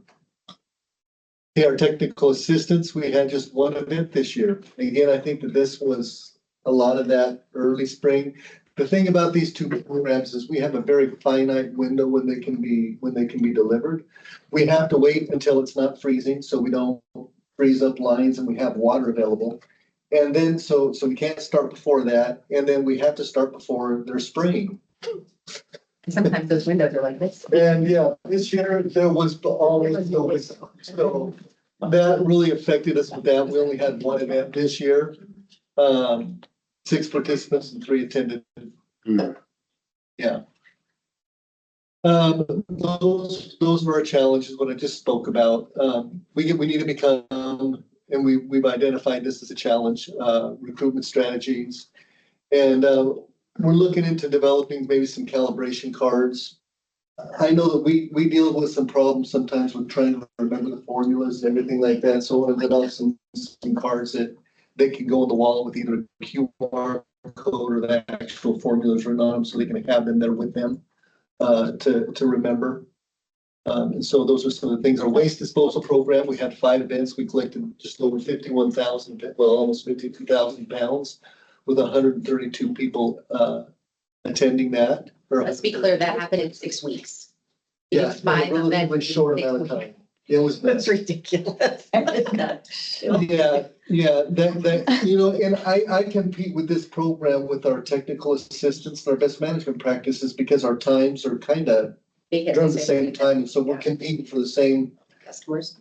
Not customers, but staff. Staff time. Yeah, we're competing for the same, they and I are competing for the same. And it takes a ton of staff resources to put one of these on right now. Yeah, it does. There's like 8 of us there. But that's a challenge for our program, as well as the fact that they got events going on, and then I need this person to help me with this event, you know, or, you know, so that's become a major challenge. And some of the other challenges with this particular program, we can go to the next slide, is that, we Joe had retires Joe tomorrow. retire. Tomorrow, yeah. Tomorrow Joe's gone. But Joe had an incredible wealth of institutional knowledge dealing with pesticides and being able to know what they are and turbo waste and the reporting systems for EPA and all of that. And so this year they've been working a lot with Dave, Manuel, and Jackie, and Joe's been trying to train them and make sure that they know how to do that. And then, of course, we've had a lot of budget restraints. So we've had to limit the amount of pesticides that have come in. We may have to put, you know, maximums on particular customers and focus on the most toxic of the pesticides. It's like, that is this pesticide, well, that pesticide can wait. We've got some more that are a little more urgent. And it's usually, yeah, because they're either more likely to cause a soil or groundwater contamination, or they're going to be a human health issue if they sit there and start eating. So we have to prioritize, whereas before they were sure, bring it in, and they just, you know, they didn't think about the pounds, but now we really have to look at that. And that is the crazy thing, because 52,000 pounds this year, Is a drop in the bucket. I've seen us do 52,000 pounds in 2 days in Yakima. Yeah. And so at one site, we do 52,000 pounds. So, and the costs have gone way up too for disposal. So the that's costs have gone up and the budget's gone down. Yeah. So. Yeah. And you see that. And then I believe online, we should have Anabea with us, and she is going to go over the handler program and a couple changes we made there. Yes, thank you, Jeff. She is.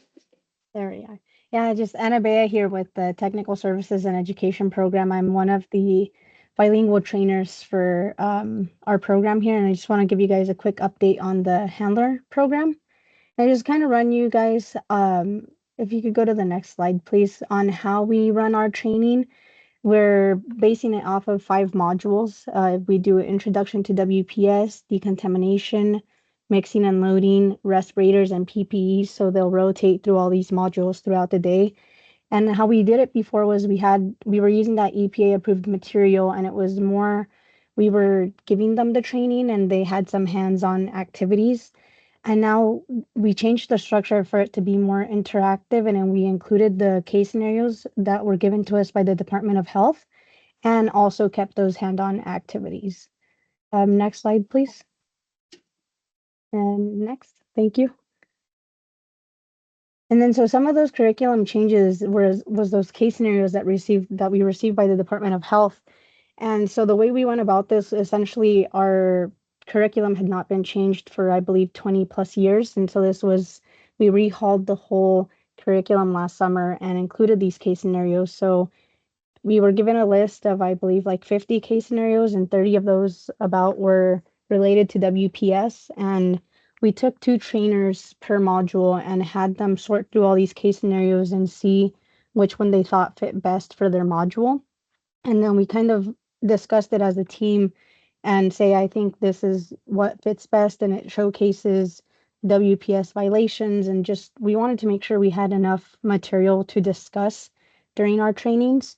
And it kind of went through like a whole round of elimination, and we presented it and, hey, I think this is a good case, or maybe we should look for another one. And essentially that's how we incorporated these case scenarios into our new curriculum. Next slide, please. And as we're looking through these case scenarios, we wanted to make sure that we had objectives, like what objectives, what goals were we trying to reach in including these case scenarios. So we decided that the objectives for all of the modules would be to make sure that we could talk about the violations to the WPS law.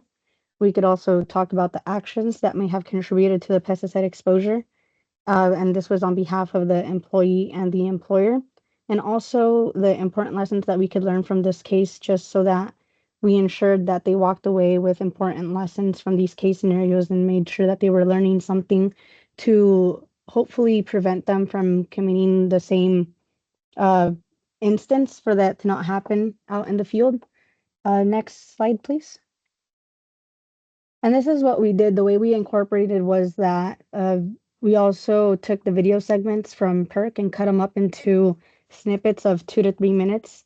And we played those and asked questions afterwards in the beginning. And then we put the case scenario right in the middle. And we divided the whole classroom into 3 groups. And then we gave those groups these 2 questions to answer. And so it was like group 1 got what WPS violations occurred in this case and what violations were there regarding the PPE required by the label. And then group 2 got how did the handler contribute to the exposure and how did the employer contribute to the exposure. And then group 3 was in charge of giving us what lessons we could learn from this case and how we could prevent it from happening to us. We gave them 8 minutes of discussion time in their own groups, and then we discussed it as a whole classroom afterwards.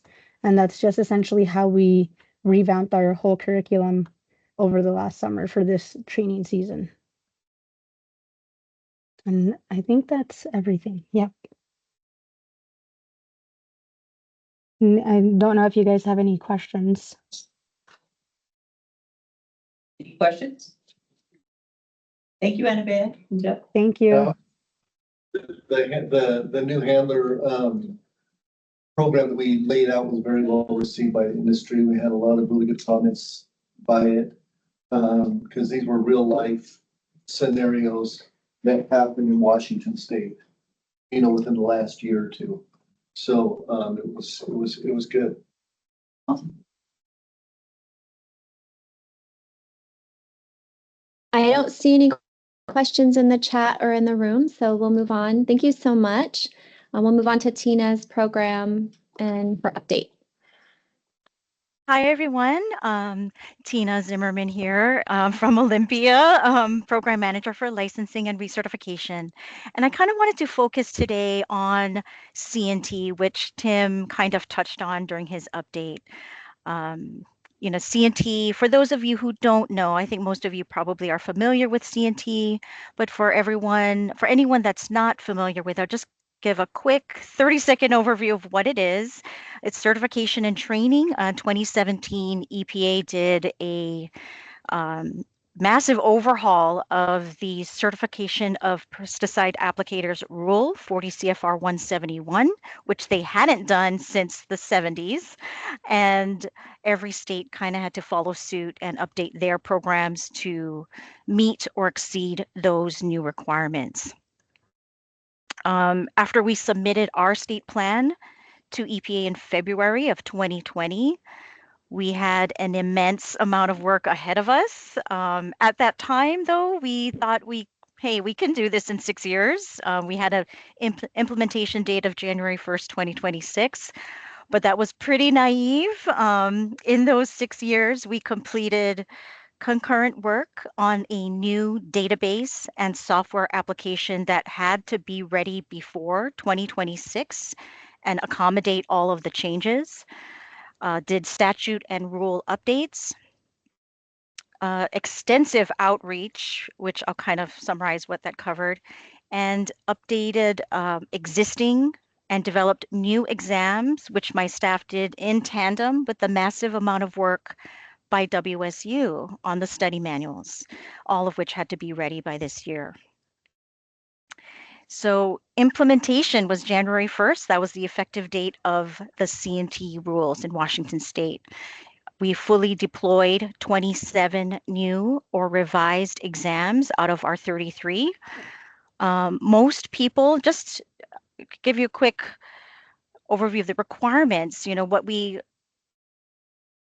proposed to EPA within our plan was, instead of having our 30,000+ licensees completely retest to meet the updated standards, was to just provide a C&T course or quiz that majority of our licensees could take to meet those new requirements, and to allow time for them to do that. So most people can just meet these new requirements by taking that C&T course or quiz. EPA did approve that proposal by the end of their recertification cycle. So everyone kind of has a different timeline depending on what their research cycle is. As of today, about 5,500 licensees have taken a C&T course or quiz and updated their licenses to meet those new requirements. Times that do warrant testing, there are situations that folks will have to test. If they are adding a method-specific category that is required on the federal level, so that would be soil fumigation, space or non-soil fumigation, or aerial pest control, which I believe Chris mentioned earlier. So they just need to do that by the next recertification cycle. And that is for existing licensees, meaning they were licensed prior to 2026. Anyone coming in as a new licensee this year will have to take the aerial pest control, for example, to be able to do that work. In addition to those three, if anyone has a retired category and they do not have another category that can replace that or cover that same use pattern, they will need to test to add an appropriate category to cover that use. And that is just by the end of their recertification cycle, not immediately. I was looking at our data earlier this week, and we have only about 122 licensees that are in that situation. They only have retired categories, so they have to pass a category exam to maintain their license, in addition to the C&T course or quiz by the end of their C&T research cycle. So let's see here. I did mention that already, sorry. Just to kind of give you an idea about the new method-specific categories, aerial pest control, for example, most individuals we found that are testing or taking that exam are passing on the first try. These individuals are already familiar with all of the requirements and the competency standards laid out by EPA and now laid out in our rule. And so they are passing, we have a 100% passing rate for that category. With space fumigation, we have about an 81% passing rate. Most individuals that have been doing this work all of these years are already familiar with the competency standards needed to pass this exam. So on the horizon, we'd like to see continued collaboration and coordination with Washington State University on the study manuals and exam revisions and updates. Insect and disease and private applicator are priorities for the manuals and exams in terms of updates. And that includes a Spanish version of the manual and exam for insect and disease. That is what we're focusing on first. see. And in terms of outreach, we'd like to continue that outreach which we have been doing the past 4 years. We reached 10,000 individuals via in-person or virtual recertification courses covering the C&T changes, in addition to about 40,000 individuals via paper, email, phone call types of outreach and contact. To make sure that testing is available as possible for our licensees to meet these new requirements and for new and incoming licensees. Computer-based testing has expanded significantly since we launched it in August of 2024. We started with just 8 locations that offer computer-based testing, our exams via computer-based testing. It has grown to 18 locations and will be 19 in a couple of weeks with the addition of another location in Federal Way. We have about 8,000 exams so far that have been administered through our partner Metro for computer-based testing so far, 3,100 of which were just since January 1st of this year. So folks are really taking advantage of this service and availability. And we are also looking into exam sharing capabilities across state lines. So with primarily Idaho and Oregon, proctoring our exams there and vice versa to kind of facilitate reciprocation. And that was a really quick overview of what we're doing. Are there any questions on C&T or anything else?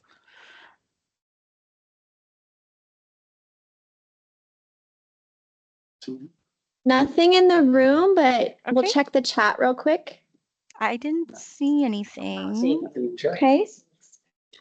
Great. Thank you so much, Tina. Abby and rest subjects. Fantastic. I can do my best to keep us on time and I'll talk for 9 minutes or less. Great. Yep. My name is Abby Nicholson. You heard from me earlier. You can go next slide, please. Next slide, please. This is my brief overview. And then the ones that you see bolded, I'm going to go into a little bit more detail. But with our surface water sampling, for those unfamiliar, we go out and grab samples of various surface waters around the state and send them off for testing to see what pesticides are on there. We have no new site changes, so everything's staying static. We had a handful of new analytes, one of those being the isocyclosaram, which I enjoy saying because it's easy to say. It's also known as flanazolan, or there's a handful of other product names, but it's one of the ones. And then we have our fresh pesticide of concern analysis utilizing previous year's data, and I'll show that to you later. PSP stands for Pesticide Stewardship Program. We've had and completed workshops in Walla Walla and Colfax, and I can appreciate some of the other educators in the room of trying to spice things up and make it interactive. I've enjoyed learning aspects of how to do that. I consider these workshops half educating what's being expected of growers with new ESA label language, half a listening session of understanding once they digest that as best they can in a couple hours of what that means for them. And we have been able to narrow down a few cropping systems that may need some more help. And that's one of our goals this coming year, is to utilize some specialty crop block grant funding to do that, first in Northwestern Washington. And then yeah, there's what's happened since the last pesticide advisory board meeting is that the drift menu, this EPA ecological drift menu came out. So that was something that was a little bit more fresh for us. Before that, we just had the runoff menu, but now we have the drift and the runoff menu. I'll go into this a little bit more, but there's groundwater sampling in private wells happening in various regions around the state. One of the regions, or two of the regions, is Pasco and Walla Walla. Pasco is complete. Walla Walla is in progress with sampling just completed there. And the next, the program will move in the Columbia Basin. I have some results to show you. Other NRAS things, the NRAS, Natural Resources and Agricultural Sciences Group does quite a lot. Mapping, we do agricultural land use mapping, that is ongoing. And then we have our soil and climate team. They're coming out with a bunch of data tools. One I'm particularly impressed with is the nutrient, I'd say, cost calculator that Adam has come up with. So it's most impressive. We have gone forth and done enlisted the help of a statistician to do surface water and the agricultural crop land use, and looking at those two data sets and seeing if we can glean any more information about what we're seeing in the water, what changes are happening on the land, and how we can use that to guide efforts for best management practices or education. So that's exciting. In staff, we have welcomed Jean Fike as our new program manager as of May 1st. So previously, she's online. Yeah, great. I'm glad you're here. Yes. Yeah, so she's just starting and hitting the ground running. So we're happy to have her. Another program that we have in NRS, understanding what pesticides are being used. Not, we know about what's registered, but what's getting used. And Chris McCullough has been working and gotten some information for grapes and dryland wheat this year, is continuing his efforts through the winter and asking for the information. So next slide, please. So everything bolded there, I'm going to talk a little bit more about. Starting with groundwater, this is a map of the Pasco region. Everything in oh no, I can't see my, oh, there it is. Everything in green means that a well was sampled, but there were no pesticides detected. The little blue triangle is mean that well was sampled and there was some pesticides detected. And this is all voluntary private well sampling. So there's a distinction. These are not community wells. These are people's, this is out more rural areas. Where there is no requirement to test your wells for pesticides. So this is a service that we're offering to folks, and it has been very well received. I am very impressed with how many people are interested, and they feel safe to let their water be sampled. And I'll go into more about what happens in the next one. But next slide, please. So these are the list of pesticides that were detected across those 25 wells. And one thing I want to, there's several of them here, but only, but all of the concentrations fell less than 5% of criteria. So sum that up, very low, and not a concern from a human health aspect. So next slide, please. This is where the groundwater program is going next. Again, Pasco is complete. Walla Walla data is still being grinded through. And then next on the sampling list is Columbia Basin. These are nitrate priority areas that are outlined here. One of the statistician was utilized to understand how to do a random sampling technique. We use nitrate data because it is relatively available to do that statistical analysis of how to get a representative sample. So that's why that is there. Nitrates were also sampled for, and this is about pesticides, but nitrates were also sampled for those wells, and that is what we're continuing to see at high levels that are concerning. So yeah. Next slide, please. Okay, briefly, water sampling is happening. We have roughly 160 different analytes. We sample weekly at all of our streams. It takes us a while, 1 to 2 months, to get our samples. And we do this through the active application season. Next slide. Abby, quick question for you. Sure. Alan was wondering what the range in the well depth in Pasco private well sample survey. Alan, I would love to get you that information. I do not have that offhand. Jacqueline Hancock in our NRAS program can provide that, and I can get you. Based on the distribution, you're going to see some shallow wells in that distribution, and there are also some exceptionally deep wells within Benton County. My understanding of how wells were picked, shallow wells were prioritized. So makes sense. Yeah, unconfined shallow wells. Okay, on to this is our slide of our past and present sites. What I always like to point out here is that yes, we have moved around. So when we're not seeing much at a site, we will move on after 3 years, and we have the data set to show that it's not a concern. And then we move on and test other spots. And then we have sites that never move off the list. Then there are some sites that never move off the list. Yes, next slide, please. So we digest that way, that all of that data in what I consider to be very transparent way. So we look at the frequency of detection, but also the magnitude of detection as compared to EPA's aquatic life benchmarks. And we come up with a list of these pesticides of concern in that way. So when we did this analysis in 2025, we look back a few years, we have bifenthrin, imidacloprid, gamma cyhalothrin, also known as lambda cyhalothrin, depending on which isomer you're looking at, and diuron. So diuron